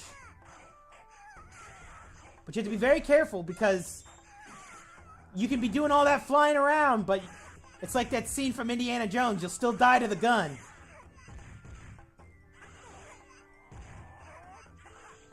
That command grab does no damage, but it drains the rage meter completely.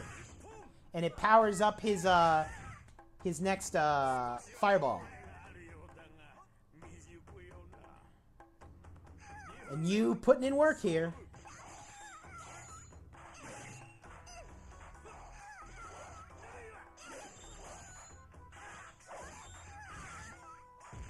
Covers the blocked option, gets that throw. A good bit of chip. I think he has a double jump in this? What the fuck was that? That might be something that he got from hitting the command grab. That's definitely not in 5. That's a combo. But you decides to Rage Explode. Doesn't want to deal with it. Air to air. Doesn't land the pursuit. And throw is going to end it.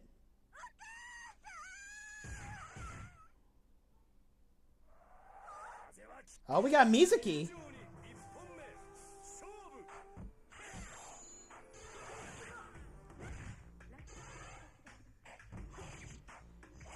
Using the...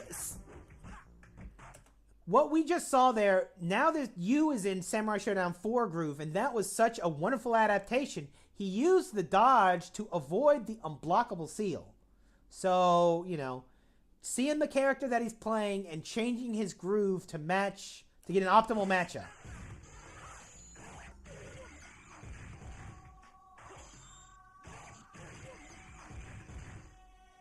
Simple combo. All right, he's juiced up now. Full auto combo, get a little bit of meter. Another full auto combo. Get a little bit more meter. No secret super here. He uses the command grab to completely drain the rage bar.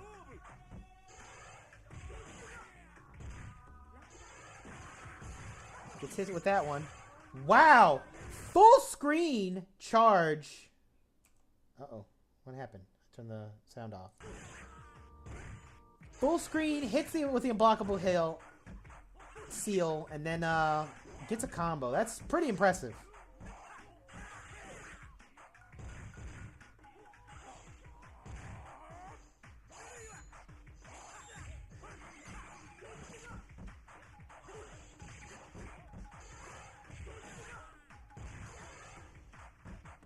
Tries to use the try to use the ground seal to cover a tech roll option.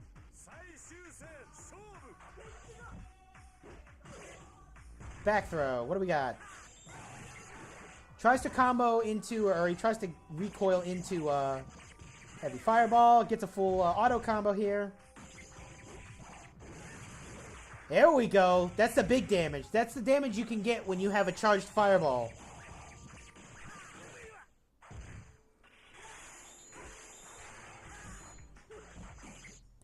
Mizuki uses the secret super to kind of create a little bit of space. Maybe to try and mount a comeback. It'll be difficult. And just runs into a slash there.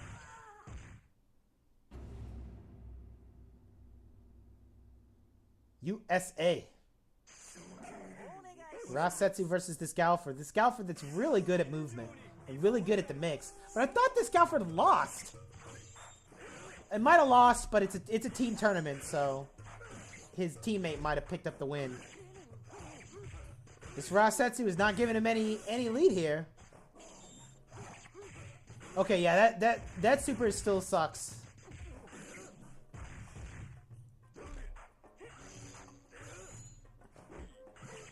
And 6 groove is so good for Rasetsu because all he wants to do is combo into his weapon flipping technique. And in 6, once you have it, you have it. So you can just sit on it all day. Low sweep, throw. What's the option? Low. Rasetsu gets the dodge. Able to reset the neutral.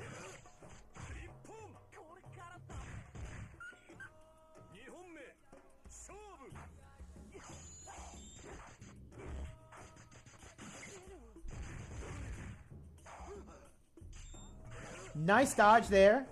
Gets auto combo halfway through and then lands a weapon flipping technique all day.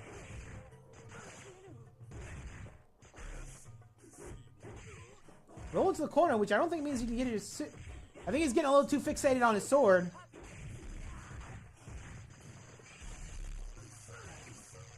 Catches the backdash.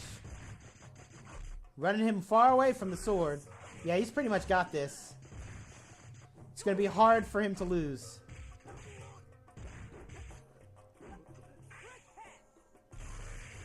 He's making this comeback, though. He's not that far away. Please don't get your sword. Please don't go for your sword.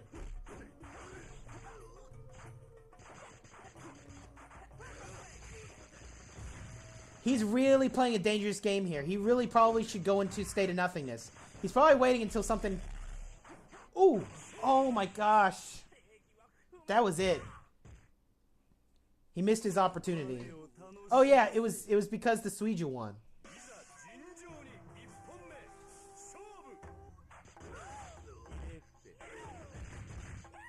And a pit grab.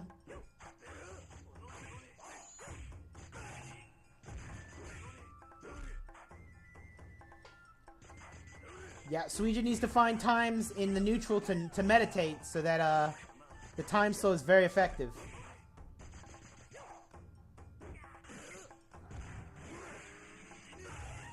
I'm glad that you're enjoying it. Noriyuki works. There is a bit of a nostalgia to it. Just seeing SBO in general has an air of nostalgia to it. Toshinsai is cool, but it's not SBO. And jabbed up out of the dash to clinch the first round.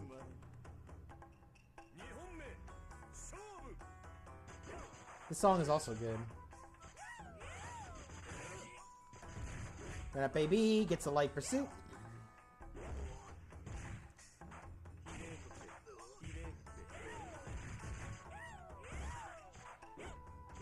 Really kind of setting him up with the... Oh, that's going to hit. Yep.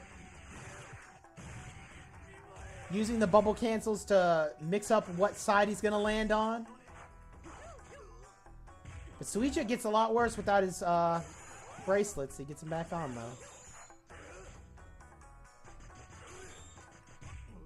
Man, it doesn't really look like the meditation is doing that much. This might not be as good as it is in 5 Special, actually. Rasetsu is very cognizant and is using that dodge a lot.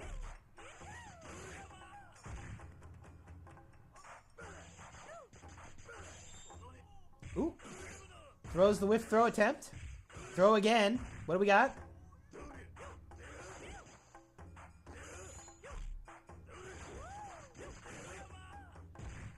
Auto-correct running heavy slash. 8 seconds left. I think Suija is the one with the life lead here. Definitely now. Gets hit by the secret super.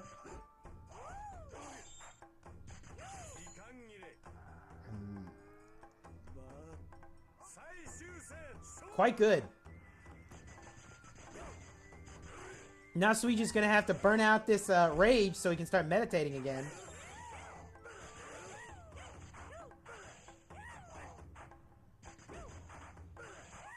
Trying to pick the right approach angle. But gets running heavy slash for his trouble and then pursuit.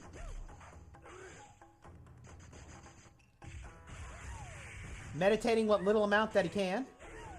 Flipped up.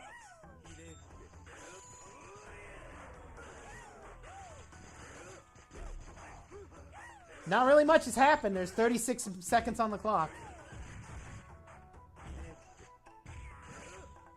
Run up throw. Let's see what kind of... He's looking for that weapon flipping technique. Oh, I know he is. He's looking for the opportunity. There it is. Dodge into weapon flipping technique. Doesn't do much damage, but the disarm is really important. As long as Rasetsu can keep that disarm, the Suija can't really take advantage of the... Alright, there we go. You got it back. We'll be seeing a time slow any second now. Or maybe we won't. You gotta do it. He's trying to get maximum, Oh! He's gotta do it! And he hits it. Wow. Yeah, I don't think that was, the right way to do that. But... Anyway, USA is out. Oh, we got Genan! I think this is Tokido's teammate who's going first here. Genan in time slow. Look at that hop. And there's the Vega stuff I was talking about. I think they probably constructed this team kind of expertly, like...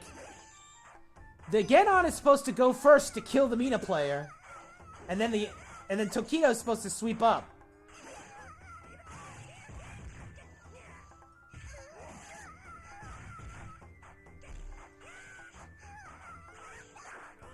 Genon still has that really amazing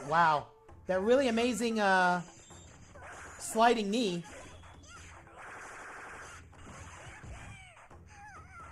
Genon can cling onto the wall and decide when it's time for him to do the wall cling.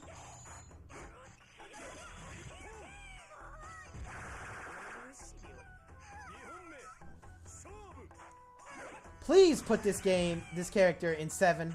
Please. Genon is so cool. You don't have to give him the Vega shit. That's a combo. He's going to hold on to his meter. He's not going to waste it. That's a lot of damage.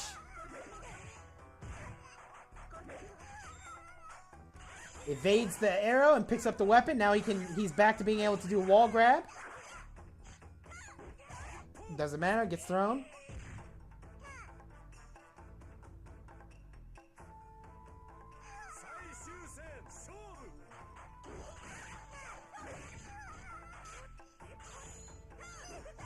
Gets thrown for his trouble. The Mina might be kind of wising up and allowing Genon to come close. Mina probably has better buttons than him up close. But she can't get too autopilot-y because he can wall clean, and that trumps basically anything he's doing. Ooh, that is a nice deep hit. Whiffs a neutral grab. This is going to be, yes, has to rage explode, or else he was going to lose that match.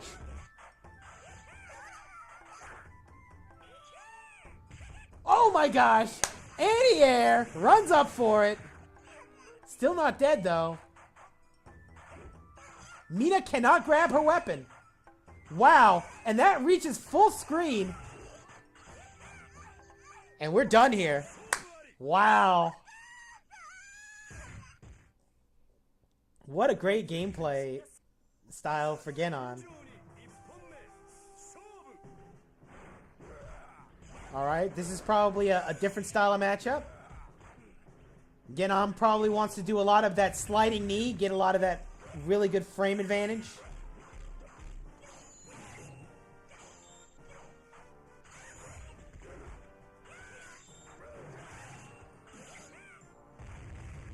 Two-hit combo.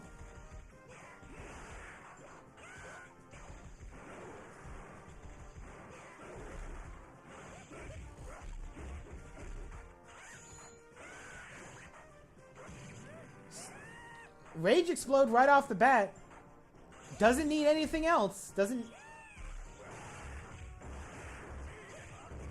Gets comboed for his trouble there.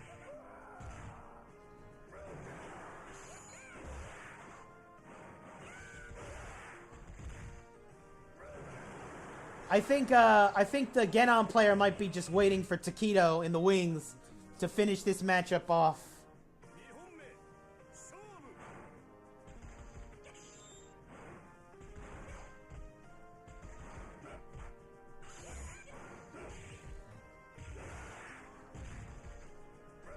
Throw. Lots of chip. Seeger's still trying to figure out a way to enforce his will here. Body splash. Poison spray. Sets up that blocking. Has to block the poison spray. Let's get on, come up with a mix-up. Seeger's enraged.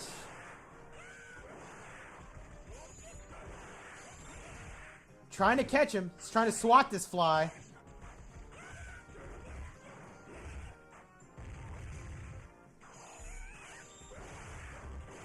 Yeah, I think that's going to be it.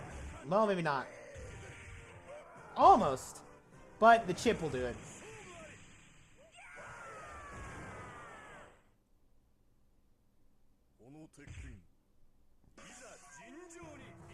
Is this... This... Okay. This isn't Takedo's teammate, obviously.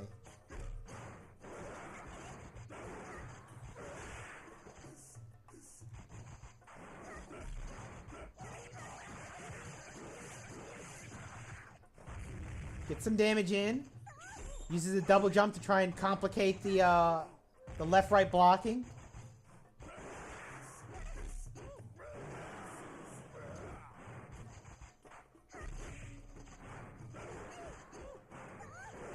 I'm wondering at that full screen range if maybe the paper airplanes are a little unsafe. I mean, it seems like it'd be safe.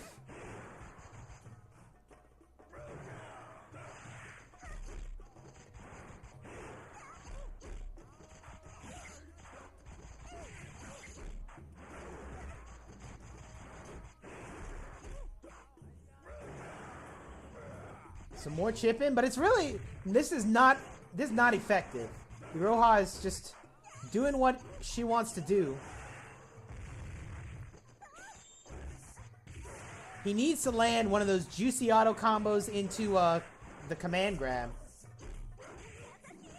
the backbreaker, but he doesn't have time. He goes into the special. Woo, lariat, and then he rage explodes. He's betting the farm on this one. I don't know if that was... He's just trying to get as much chip as possible.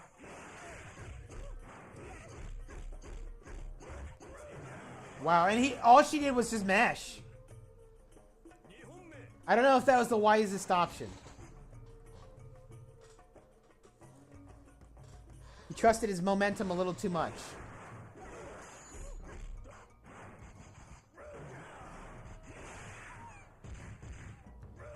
Gets a little bit of damage at a time. Okay, we just saw why she's not throwing paper airplanes. He can reflect projectiles. So it's not really worth it to get a little to autopilot there. Seems like the name of the game here is get a lead and sit on it. Reflects the airplane right there. We got neutral throw. Where are we going? Tries to throw wake up. Gets back broke for her trouble.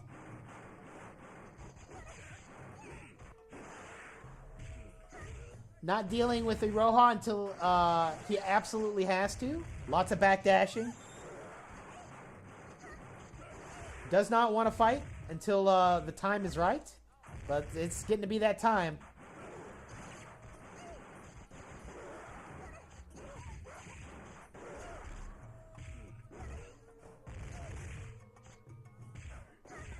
Wow, is that going to be enough? No, but that might be. And she's going to bet the farm here. It does not turn out. It seems like rage explosions and that sort of thing, it seems like people are a little bit more loose with that in this game.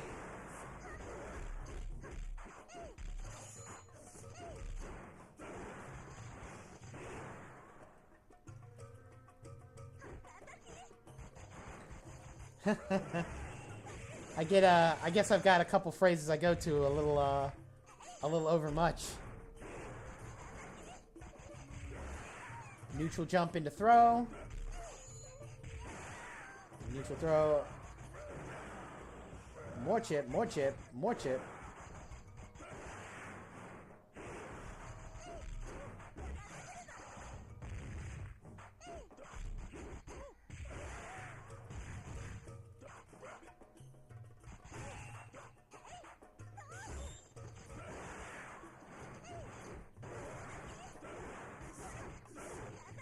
He's just trying to find the places where he can get some chip in.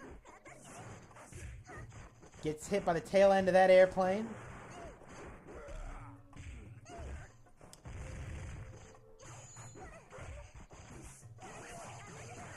Either player can win at this point. Very close match.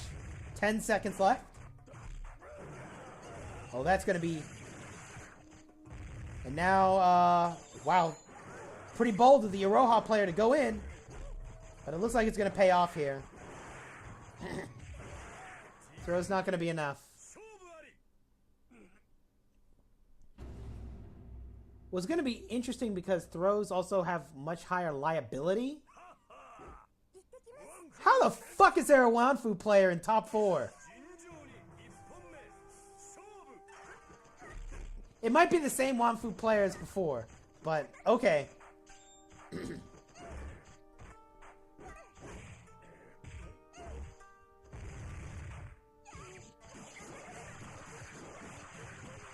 Gets Tatsu'd.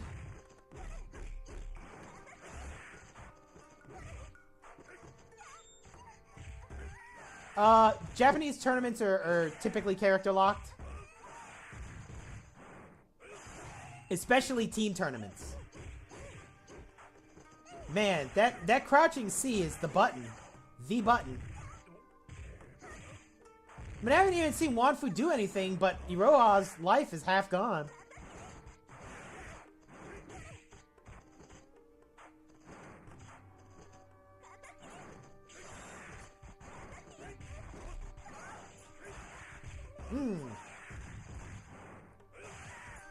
All right, cross up.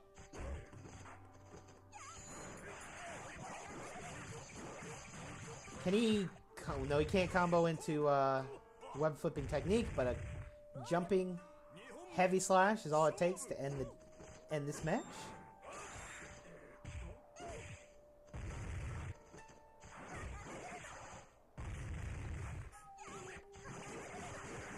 Get the back hit.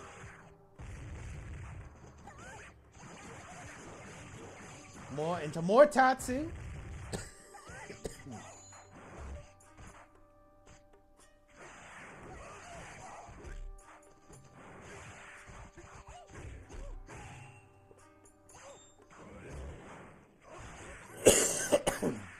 Excuse me.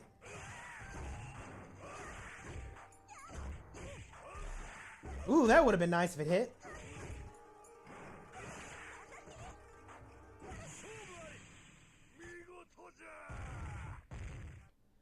Didn't really seem like much going on there. Okay, yeah, the Rara, it's the Rara player that's the actual player in this duo.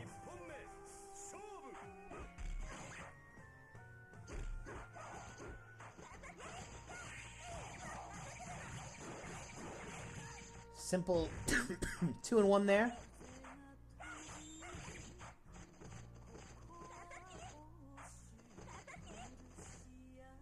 Able to duck under the airplanes. I don't know if that's just a Rara thing, a small character thing. Runs into the Tatsu. Here we go.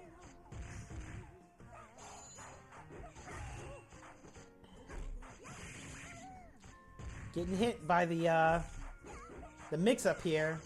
Is it overhead or is it like the up slash that crosses up?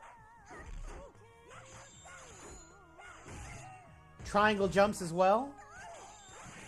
It's almost like both characters are kind of competing to have the corner to bring the mix-ups into better display.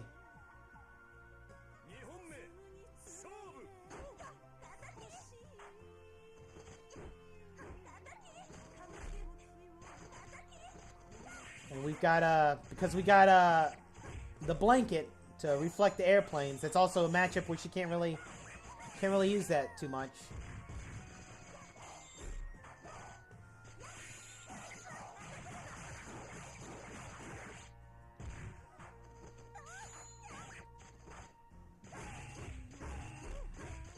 That kick, that's the button. I'm sure it has amazing frame data.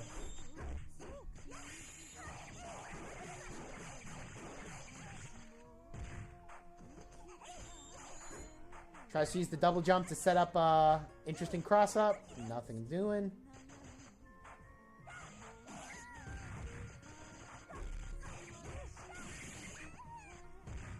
Here we go. Is it overhead? It's not overhead. It's tick throw. Overhead? Nope. Low.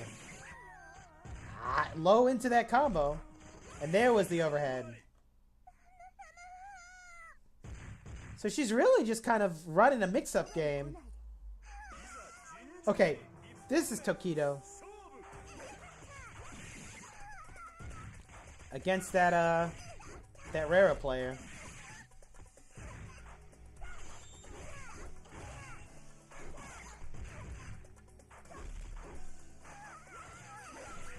So here we go. Is Tokido going to be able to carry it home here? Or is this the end of Tokido in this tournament? Lots of damage.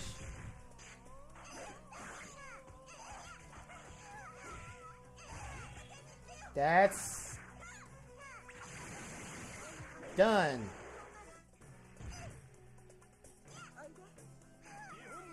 That super is incredibly... It's got a lot of damage on it. Mina supers are traditionally very high damage, but in 5, it's very hard to land it because it's very unwieldy. It's more of an evasion. But here it's actually really easy to land.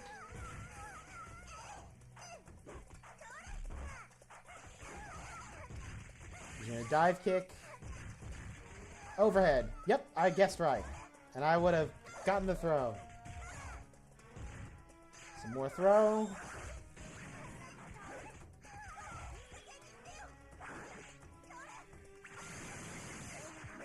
Okay, doesn't want to rage explode because Didn't want to rage explode because she wanted to hold on to what she had meditated, but at that point it was, oh, here we go. I guess this might be the finals.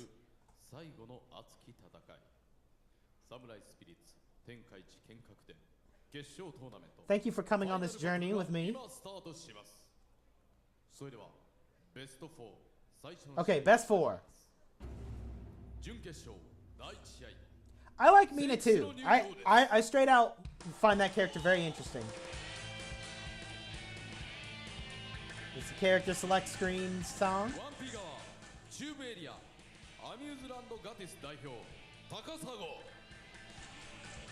Yeah, oh yes. Oh shit! Riding his noble steed into battle.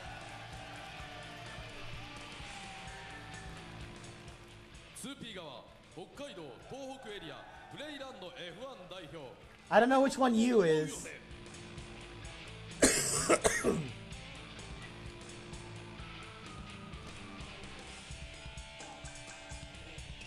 Toruru and Gino something.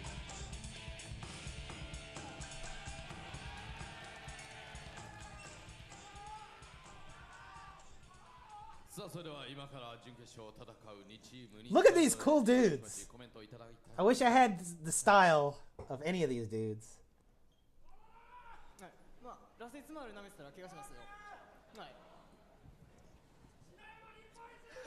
Oh my god.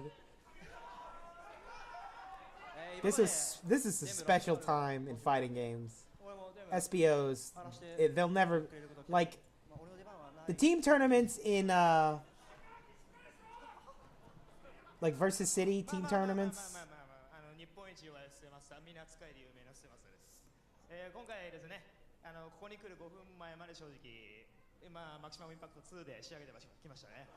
Wow. Talking all sorts of shit right now. I think it was like you can be the best in Maximum Impact 2 or something.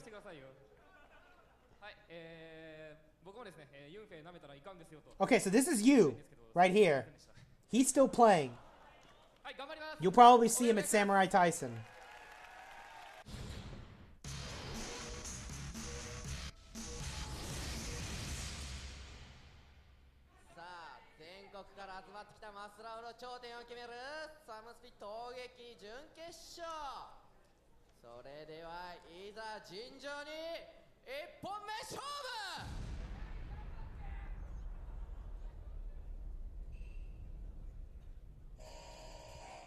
Here we go. Rasetsu versus Mina.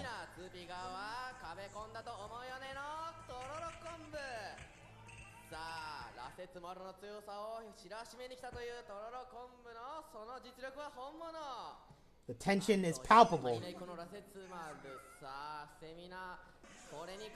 Orc Rasetsumaru versus Mina. Immediately running in there, trying to get something going. Closes the distance. Instead of playing as 6 Rasetsu, he's playing as 4 Rasetsu. Would rather auto combo into weapon flipping technique. And opportunity is now available. 2 throws. Look for number 3, but no good. He's using the dodge. That's why he picked 4. He's using the dodge to try and approach in the neutral.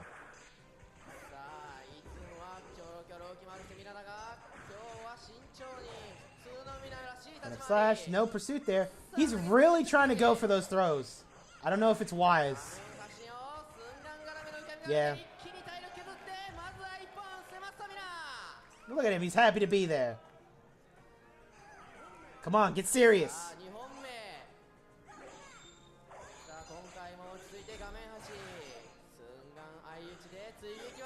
So Mina has a late cancel point in one of like her heavy slash, so she can check the opponent, see what they're doing, and if they're not doing anything, cancel it into an up arrow. You see that a lot on Wake Up in the corner. Not happening. Counter weapon, WFT. And it's a bad flip for the Rasetsu player. He's going to have to work to get that one back. All right. Weapon in hand. Trying to reset this situation, but he's not. He's going to have to do something soon. Here we go. Uh-oh. Rage explosion. Wow. He put his chips on the table. Didn't work out, though.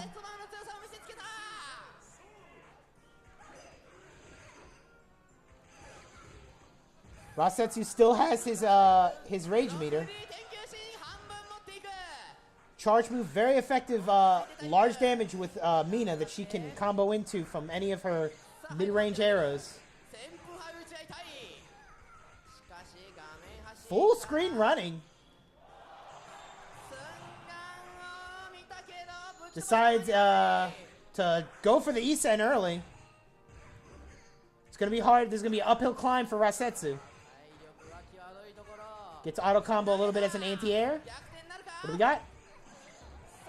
Auto combo. Full hits. I knew it was going to be throw. He goes to that throw too much. Oh, this is difficult.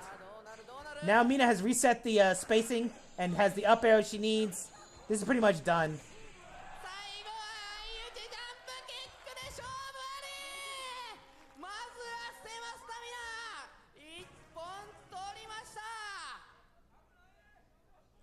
Are they playing the top 4 with Seda style?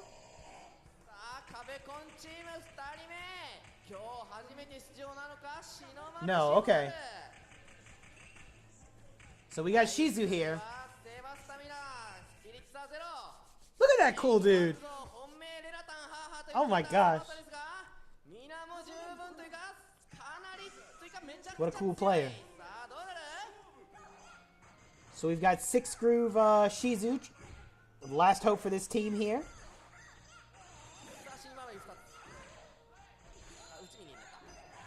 Gets thrown out of that.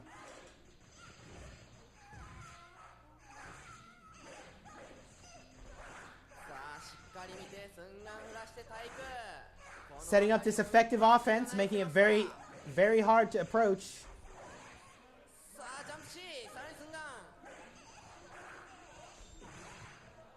Dodge into Umbrella.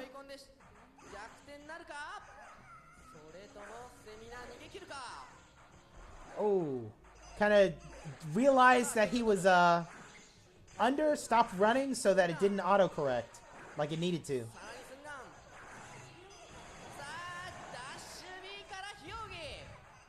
Was that was Secret Super?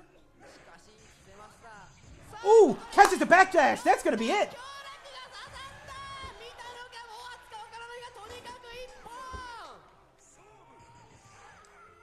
Both characters immediately run toward each other.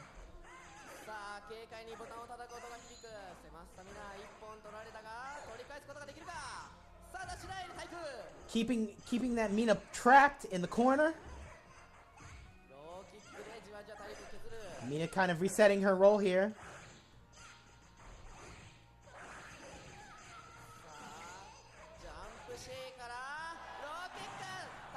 Rage explode. She doesn't want to take that damage. Makes sense. Mina doesn't really want to take that damage.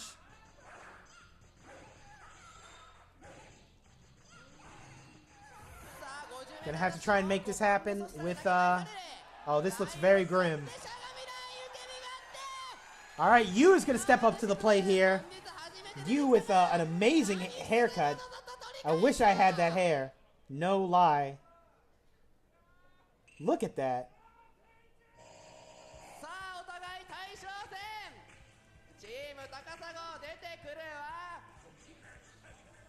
So let's see if he's going to go with 5 groove or if he's going to do something special for this Shizu player.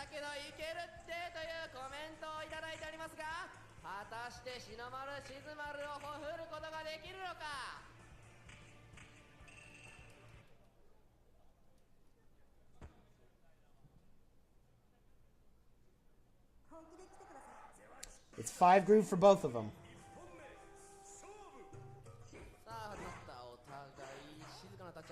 The winner here determines which team will advance. Yu starts off with a throw. Command grab. Now he can do some more interesting stuff on offense. He spends his charge there, but has another command grab. The command grab does a little bit of damage. He's got 2 charges. There was a heavy slash umbrella, evening up the score here.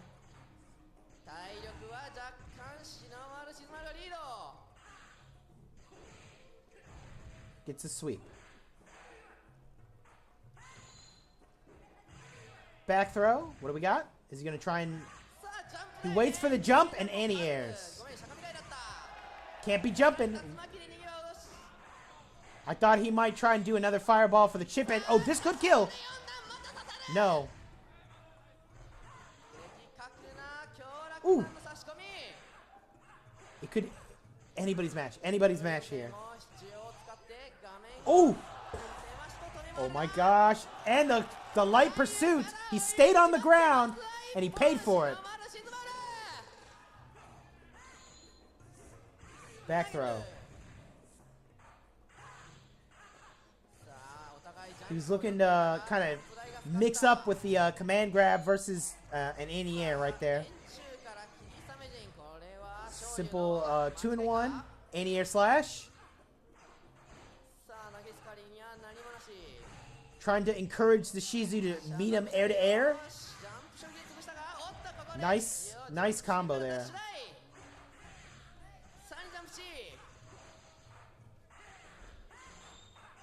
Yunfei has a lot of normal moves that put him in the air, which lets him special cancel into his movement. So this looks like a pretty basic ending here. Uh-oh.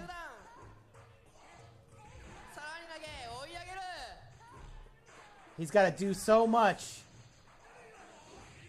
There we go, and there's the kick. Yu takes to the sky in his mind.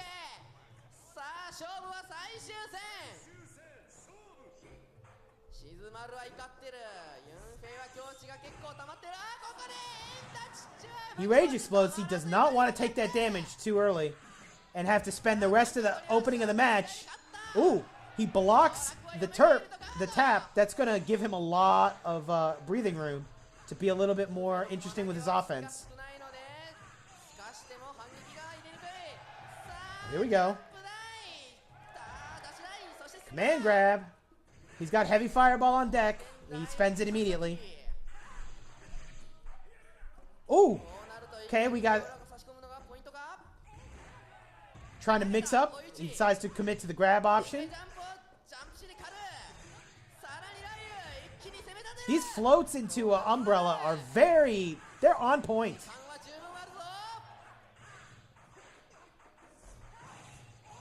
Oh, wow. Throw. Shizu has... Is he going to chip? No. Oh, my God. Yep. He was ready for that Hail Mary.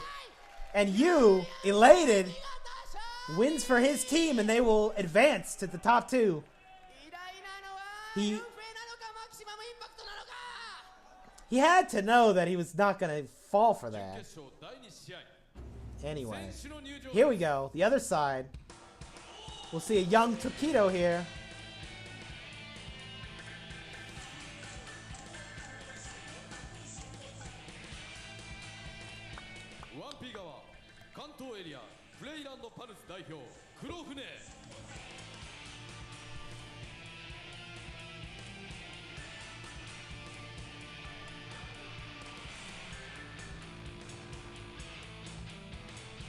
There he is. The young one. That man has a big t-shirt. Does he have just like a... He's like swimming in his shirt. He needs to get his sizes. Maybe he's lost a lot of weight recently. Doro and Ninma.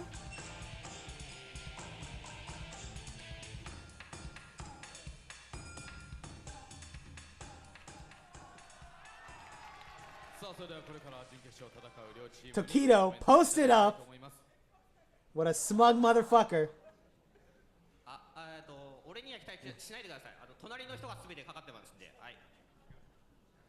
この舞台にナコルで立ちたかったな、本当。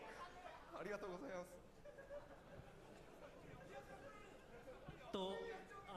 三島さん、本当強いですよね。本当よくここまで上がってこれたと思いますよ。はい。パンピーどもには負けません。All right, here we go. Rayoth and Tokido versus Mima and Doro.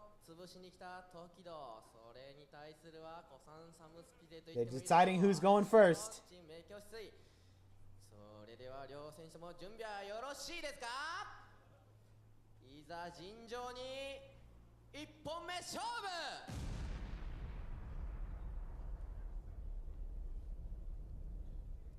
Here we go. I don't know who sat down for who. Okay, it's Doro versus Rayoth. So here we go. Genon. I always love to see this. Gibby will be sad that he missed it.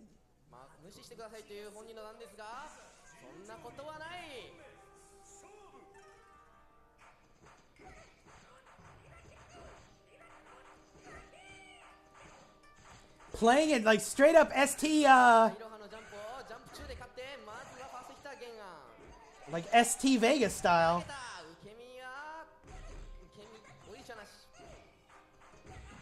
Or more like HD Remix Vegas style, where he could just come down. He didn't have to do the straight up wall jump. HD Remix Vegas style. Jesus Christ. Good anti-air. Not giving the Genon much to work with.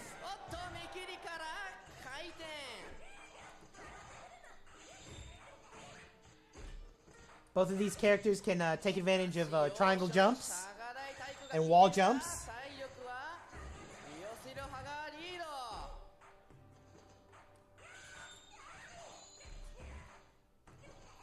Trying to get some work done with the sliding knee, but the Iroha is really playing it safe here.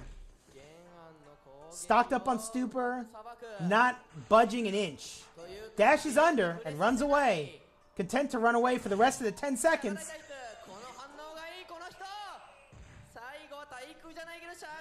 The worst part about that Genon move is he walks toward the opponent, so it makes it even easier to punish him for it.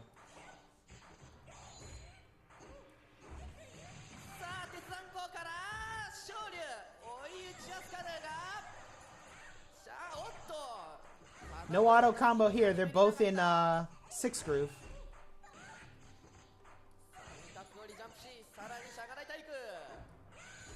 Hits with the crouching heavy slash.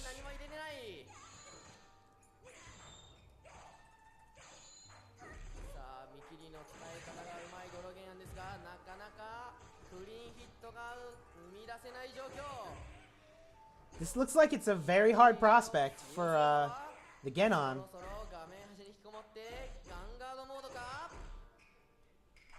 It's almost like he would put... Oh, can't be trading like that. He's got Secret Super on deck. I don't know what it is, though. Yeah. Wow! Wow! Oh! It was enough to block. He probably thought he had it there. Yeah, for real. I guarantee you, anyone who wants Iroha back has never played this game.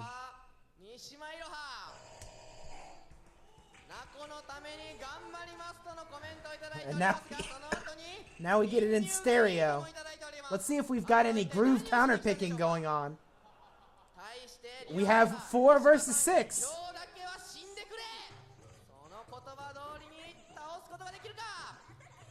The red Iroha is the one that is the captain for their team, so if he loses, they are out. I can see the benefit of the 6 groove. Lots of dodging the paper airplanes. Very easy to dodge. Whiffs a throw. Lots of air-to-air into air Tatsu.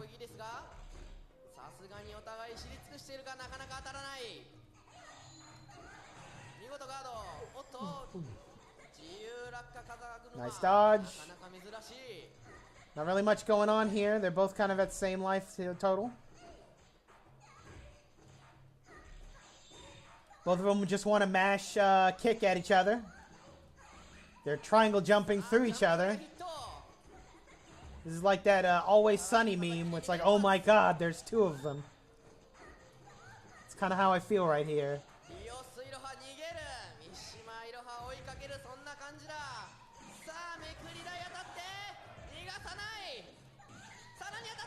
Oh, auto combo. 8 seconds. You got to make something happen. There he traded the secret super in his favor, but he can't make another trade like that. He's got to do something.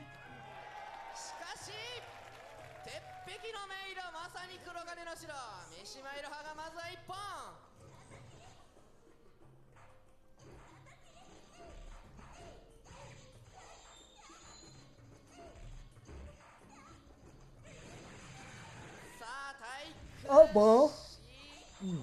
This match is literally putting me to sleep.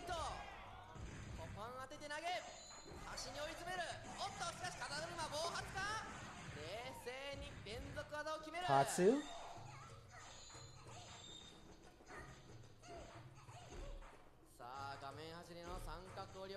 And it's still anybody's game. The life leads are close enough. Everybody's just triangle jumping, matching C.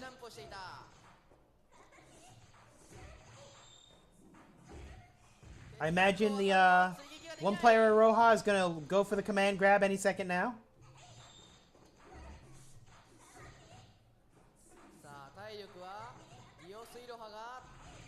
Lots of tataki.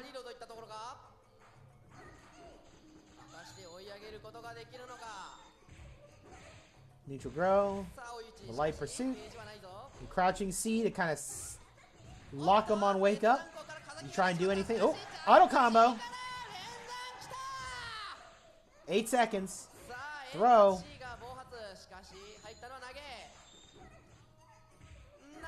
Throw. Gotta rage explode. Gotta rage explode. Tie game. That was a tie game, but because he was already up 1.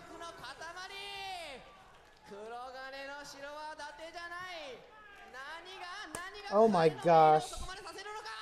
Terrible. Alright, Takedo. Kill this bitch.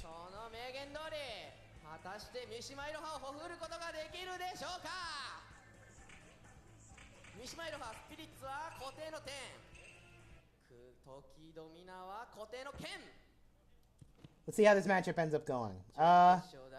I imagine it's still going to be, yeah, 4 Iroha versus 6 Mina.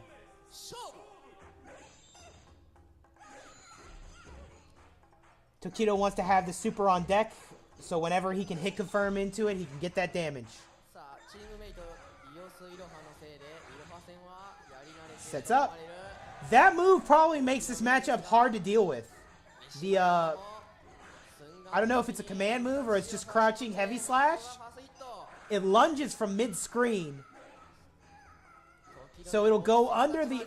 If he guesses right, he'll go under the up arrow and be able to set himself up close range. So I don't know if Takedo will make it out of this one.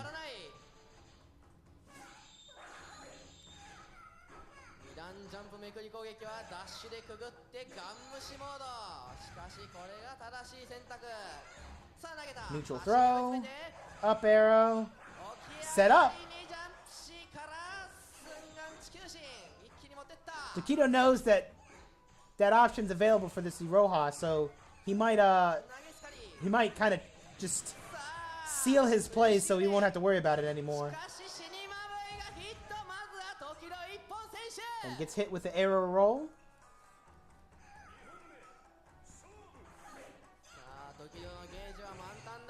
Run up, mash C. What a good character. It's the people's character. Hits him in the air.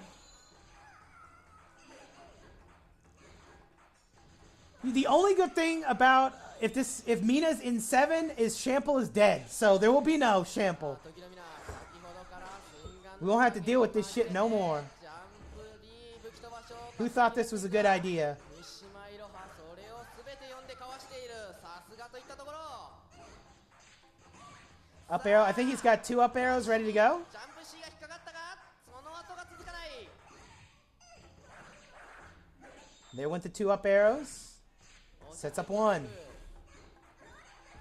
かしいろはも落ち着いて Another reason why Mina is cool is because you really have to... Is that going to hit? No, that's not going to hit. 漏れた Yeah, he's going to get hit for his troubles. そして抜いた And he gets a command grab.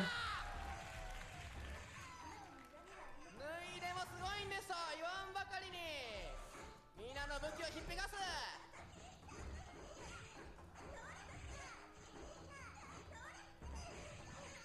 Tokido's trying to stay alive here. 時のみな体力光ってからが本当の勝負ここからが怖いのが時のみな Welcome to the only reason anybody wants this fucking character in the new game. That's it. Gets hit with an E-Sen. It's a very expensive round win, though. Tokido still has his bar. さあ端に追い込んで三角折りめくりジャンプし Yeah, yeah, yeah. She's based on the myth, loosely based on the myth of the crane wife. さあジャンプキック風車減るみんなは防御力が弱いぞそしてめくりジャンプ C から連弾一気に持っていくさあしかし You gotta 画面 throw. に追い詰めたおっと置き攻めが入らなかったさあ巧みな空中戦でみんなの矢をかわし Keeping him out. Keeping him out. He's got the up arrows up. 連弾入らないが風車で Secret Super is unlocked. He's got regular Super and Secret Super ready to go. Very hard to approach when Mina's got the Secret Super ready to go. Oh, that's going to do it. And Tokido is out. の脅威を守ったのはチーム名教止水の鉄の上色三島いろは黒船の脅威を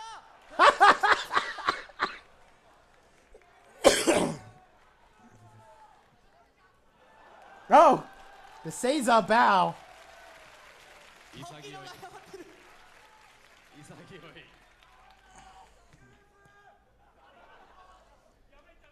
沈没 And they're out. And this is the final here. ここまで来ました数々のチームが倒れ残るは So it's Genon and Iroha versus 1チームだけです決勝戦 選手の入場です I don't remember. Probably Iroha and... No, it's Shizumaru and...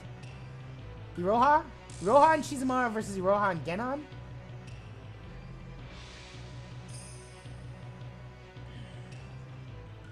Pomp and circumstance 中部 here. エリアアミューズランドガディス代表高砂 And they get to come back out. It's Yunfei and Mina versus Genon and Iroha. That's what it is. 北海道東北エリアスーパービンゴ郡山店代表名教止水初心者攻略サイト Yeah, man. It's that bond. What is that? What does he have in his hand? Is that liquor?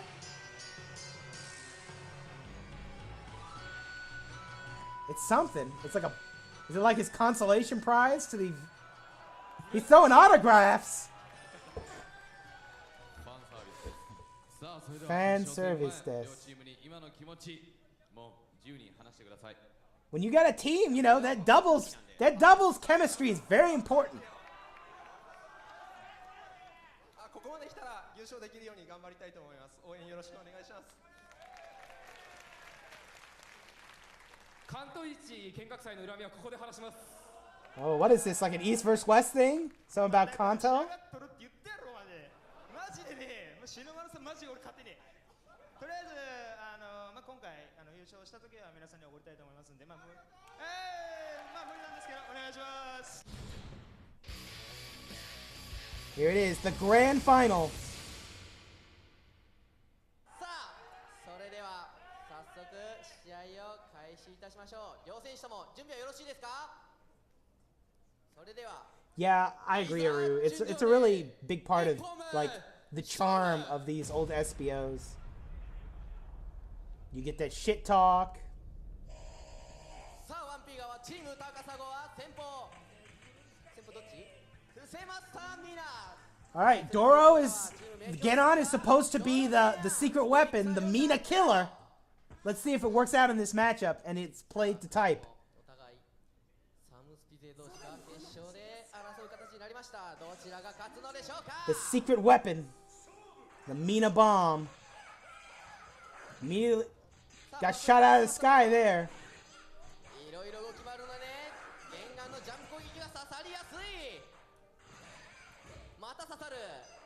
体力あっという間に4割ほど持ってい Those up arrows are going to be easier. As soon as he's established that he's going to start coming from the air, ここら辺は卒がない。 and she's got to respect that, and she's got to start shooting up arrow, that's when he gets in, that's when he runs in, that's when he does that special and it works. 少ないのでなかなかでかい反撃入れれない。さあ皆さんはいかに寸眼を上に打ってる間に攻撃を当てるかがポイントになるが、ドロゲンアン Keeping her in the corner. 潰していく。おっと投げ Whiffs the throw. They're both in SS6 mode. おっと Triangle jump gets it done. 攻撃をしようとしたら反対に三角にジャンプし、まずはドロゲンアンが1本。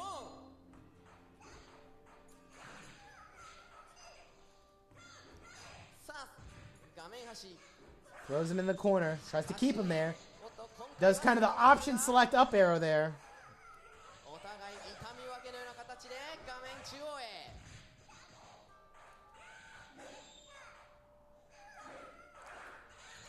さあドロゲンアンセマスタミナの矢に鋭い反応を見せて果敢に近づいていく。 Keeping him で out. も空気とは思えない。 Oh. しかしここで Doesn't get hit. 暴発。さあ That's going to hit. It's not going to hit. Just a little too far away. He's going for it again. He catches the backdash. Here we go. We got a real thing going here. ドリルが当たって That's a very advantageous flip, though. He doesn't really get much out of it. Full screen wall jump. Whiffs the throw. でスライディング受け身狩りは失敗。しかし着中投げ地球 Yep. Chipped out. セマスタミナが1本取り返した。さあ勝負はもつれにもつれて最終戦。 Man, we got the haymakers here. Swinging for the fences with those WFTs. さあ目まぐるしい攻防。しかしおっと地球人の隙に攻撃を叩き込めなかった。おっと Nice. ロッキーの隙にエンタチ Puts a heavy slash right where it needs to go. Throw. しかし Wakes up with super. おっと But he trips and does not land the charge special that would have done a lot of damage there. おっとまた He's going for it again, catches the backdash. 突き刺され Let's see which way we got to flip. 初なのか見えていたのか Is that it? これが No, he's still going to be able to get it 読 there. めていたなのか Easily picks back the weapon. Picks up the weapon. さあ地球人の隙にこっちだけ Beats the special. This Genon is playing his role perfectly. こっちだけ Lots of high arrows. This is about the time the Genon is probably going to want to pick his way in. Whiffed another throw. Mina is within time slow. とにかく硬い寸眼連携をほとんど食らっていない。私には真似ができないこの防御力。 14 seconds. Rolls forward to just not deal with any of that. 叩く音が激しく響くがドロゲンアン Catches that up arrow. 残り時間10秒切った。 Time slow does not stop time. ゲンアンリード We've got the slow. He gets a throw out of it. He doesn't get much. Time slow. What's he got? He misses the E-Sen. Gets just enough damage at the very end. Get on. Kills. And Yu has to take this and run it all the way back. You can have up to 3 arrows shot up in the air. If you shoot a 4th one, you'll see a little one fall down that shows that you're at max. It's 3 or 4. I don't know. Yu Yunfei. この嫌な流れを払拭することができるのか。 He's got to do it for the team. He's got to do it for his partner. さあくしくもお互い闘撃の決勝という大舞台でレアキャラ同士 We're still both in 5 groove here. どちらのレアキャラに軍配が上がるのか。 I think as the game progressed, people realized that the time slow was just not valuable. You didn't really get much out of it. It's hard to build up good time slow, and the Isen doesn't do a lot of damage. So you probably see less people in like Samurai Tyson pick 5 groove. ダッシュ台で着地を狩る。しかしどっちだっけ。投げた。 Meditates here. 投げつかりに Whiffs a throw. 射が中竜巻。さあ体力はほぼ五分といったところか。 I think Tyson is 2 weeks from now. It's Golden Week. It's I think May 16th through the 13th. まさしくサムライスピリッツらしい立ち回りと言えるでしょう。 KVO is this weekend, which will also have Samurai Showdown 7. Oh, we got a clash! And Genon is disarmed. Misses his attempt to get the weapon back. Gets it with relatively little muss. Yu gets the back throw. 12. Just gonna block and throw. 9 seconds left. Yu's got the lead. Get on throw. Plenty of time. Whiff throw. And that should do it. Yu's making it happen.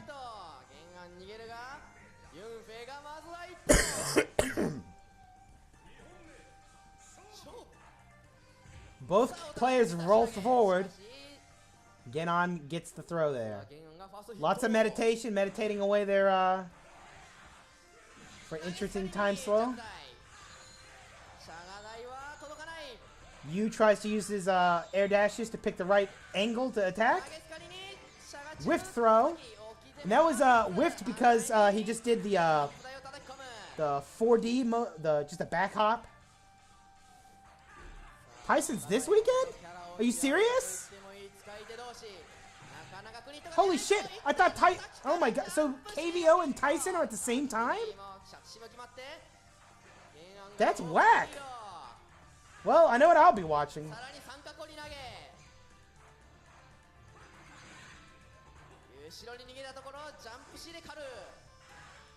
I guess it makes sense. I mean, Golden Week is Golden Week. You know, you got to take the opportunity of the time you have.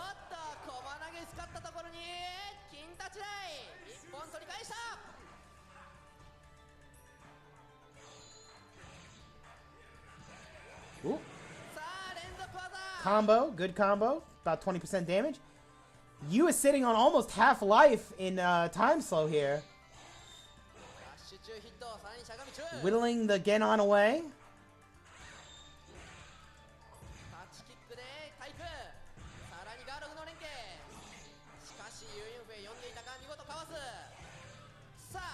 Yu's in time slow threshold.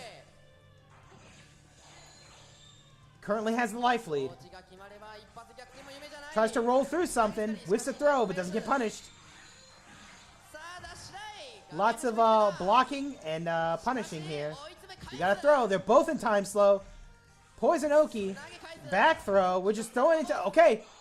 Oh, he missed it. Wow! We gotta see that again, because I didn't even see him get hit. He got hit right there. So he tries to pick which way to go. I'm still here. Is duration, it's based on current health. The duration is based on how much you meditated. So the more you meditated, the longer it goes. So that's a high block right there. And right here, it could be anything. He could set up the high block again or go low. And he goes low. He hits. He realizes he hits. And immediately cancels into Isen for the win. Now, if because this kick just takes, like, there's no hit stop or anything, it could be that the Genon player wanted to Rage Explode there, but just didn't do it in time. しゃがみキックキャンセル一戦ユーユンフェイ踏ん張ったさあ攻撃1レアキャラ対決はユーユンフェイに軍配が上がったこれがチェリムの力なのか Is you about to I mean, I don't know who wins. Here comes the Iroha player. Is this the game of Iroha? でも笑ってもサムライスピリッツ攻撃最終戦 Yeah, same here. I'll just have to catch the VODs. VS 西マイロハユーユンフェイ対西マイロハ I'm going to be doing my best to stream. I think I'm going to want to commentate 2, 5 special, 6, and the 7 exhibition. I don't know how much of that I'm going to get to. I might end up picking like half the tournament to go through so that I can get through it in 2 weeks. But I'm really looking forward to it. イロハがジャメクリジャンプ C から連弾差し込んだ Iroha hits a full combo there. 足関係のめくり2択ジャンプ C が当たってユンフェイが6割を減らされた状態おっと Okay. Just out of range for that punish. It was the right answer, just not the right time. しかし体力はイロハが大幅リード Meditating a little bit. しかも光っている His it seems like his crouching heavy slash actually like puts him under the boomerang. の前にジャンプ台が Strong combo there, and Yu is on the ropes in this first round.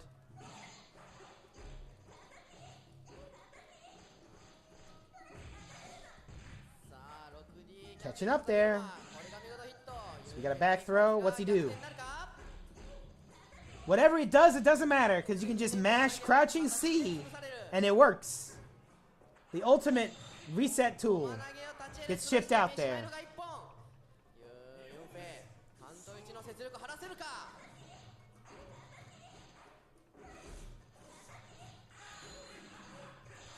Iroha takes the first round. 三島イロハ非常に There we go. ジャン Good プ deep hit combo there. が刺さる Looked for the command grab, didn't get it. しかしガードも何もない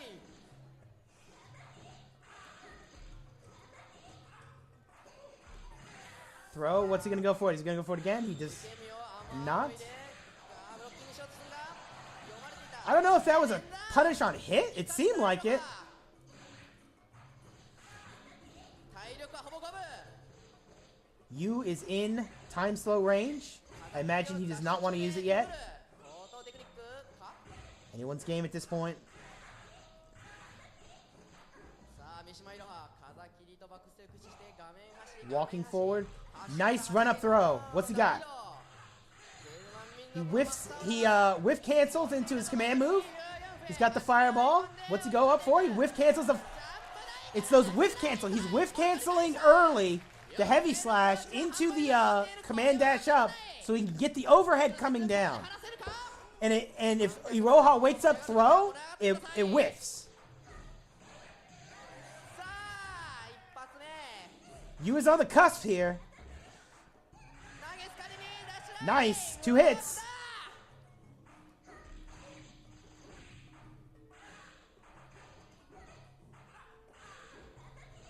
Meditating it all out. 境地をしつこく He wants as much time slow as possible.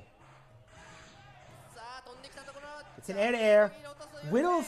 This Iroha is down to nothing. 記録抽選 38 seconds. イロハステップで近づきが何もないおっと竜巻があるし Within time slow threshold. Air to air. Oh, whiff throw. That was a huge opportunity. 厳しいかおっと Run up. What do we have? Yu has complete control of this match. Run up throw. At he's getting to the point where he can actually time slow run up throw and take the match. しかし怒ってないので脱げないさあ社会人ここで Rage explode immediately. He was gonna just go straight up E-Sen. 6D 後ろすかし He spends his E-Sen. It could be anybody now. 体力ほぼ五分わからないぞさあどうなるどうなるどうなるどうなる Oh my gosh, 10 seconds left. And the triangle jump. He does not anti-air in time. Gets caught by the triangle jump in the corner. And the Iroha, that was a great match. The Iroha and Genon. win SBO. 見事優勝チームに優勝したチームに話を聞いてみたいと思います。 He threw something in the crowd. 先にじゃあ Oh boy. 優勝チー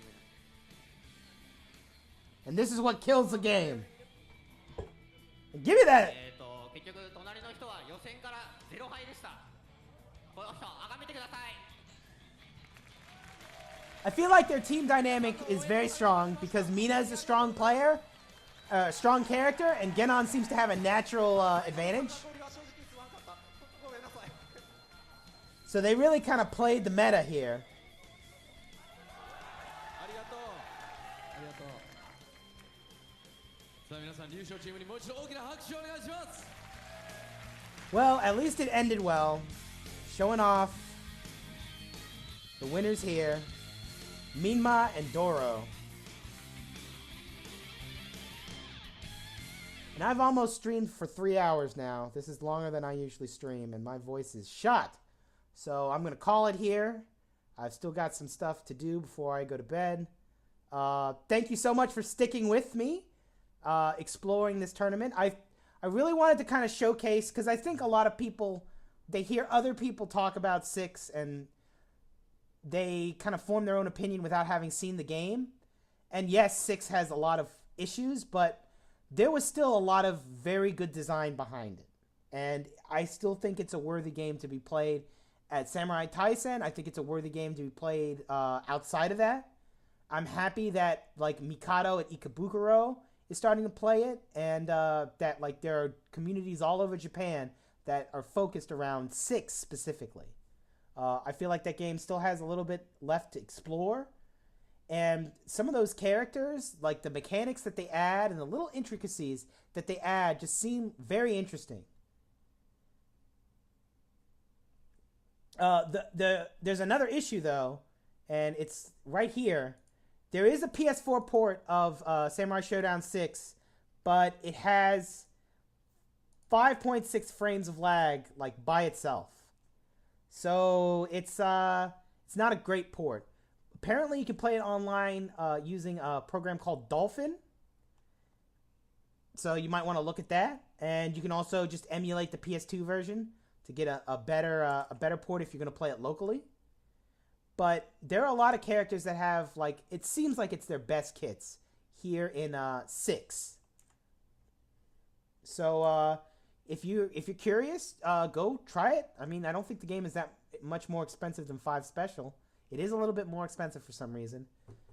And I don't know if it's been confirmed 100% that it's not going to be in the anthology. I know the anthology focuses on 1 through 5 Special. But they also said they have a little bit of an extra, like, something that is going to be special. So either they can emulate 64 and 64-2, or maybe they got the RPG, or maybe it's something that isn't a different game. But anyway, there are ways that you can play Samurai Shodown 6 as well right now if you want. But, yeah, check it out. Maybe it'll be fun to just kind of go into training mode with the different characters and see what kind of things they've added. And if you can find somebody to play locally, it might be interesting. So that's all for me. It's been great. Please, if you haven't, consider joining the Samurai Friends Discord. I have the link right there next to me right there, the bit.ly link. If you follow the rules, you can enjoy being in a very chill community that is very focused right now on getting better at 5 Special and focused on offline meetups as well as online play. We're reviewing each other's gameplay. There's a lot of technical talk and a lot of chill talk too. So if that's something that interests you, then go ahead and join up. We'd love to see you there. If you haven't followed me yet, just follow me if you want to see. I stream Samurai Shodown. Basically, that's all I stream. Different Samurai Shodown things. This Saturday is also a Lunar Phase NYC. So if you go and check on Twitter, Lunar Phase Prod. And I don't know what the Twitch link is. I think it's just Lunar Phase. But they'll be having a 5 Special tournament. And according to Aru, Next week's 5 special tournament is going to be extra special because I don't know what crew is, but a crew from a different state is, or a different scene is coming up there to play at the tournament. So that'll be interesting to see how those different scenes kind of meet together, because there's been a lot of development offline for this game here in the States, you know. And it's so easy to go to your local and just set up a 5 special setup and just let people, once they play it, I find that people understand the appeal.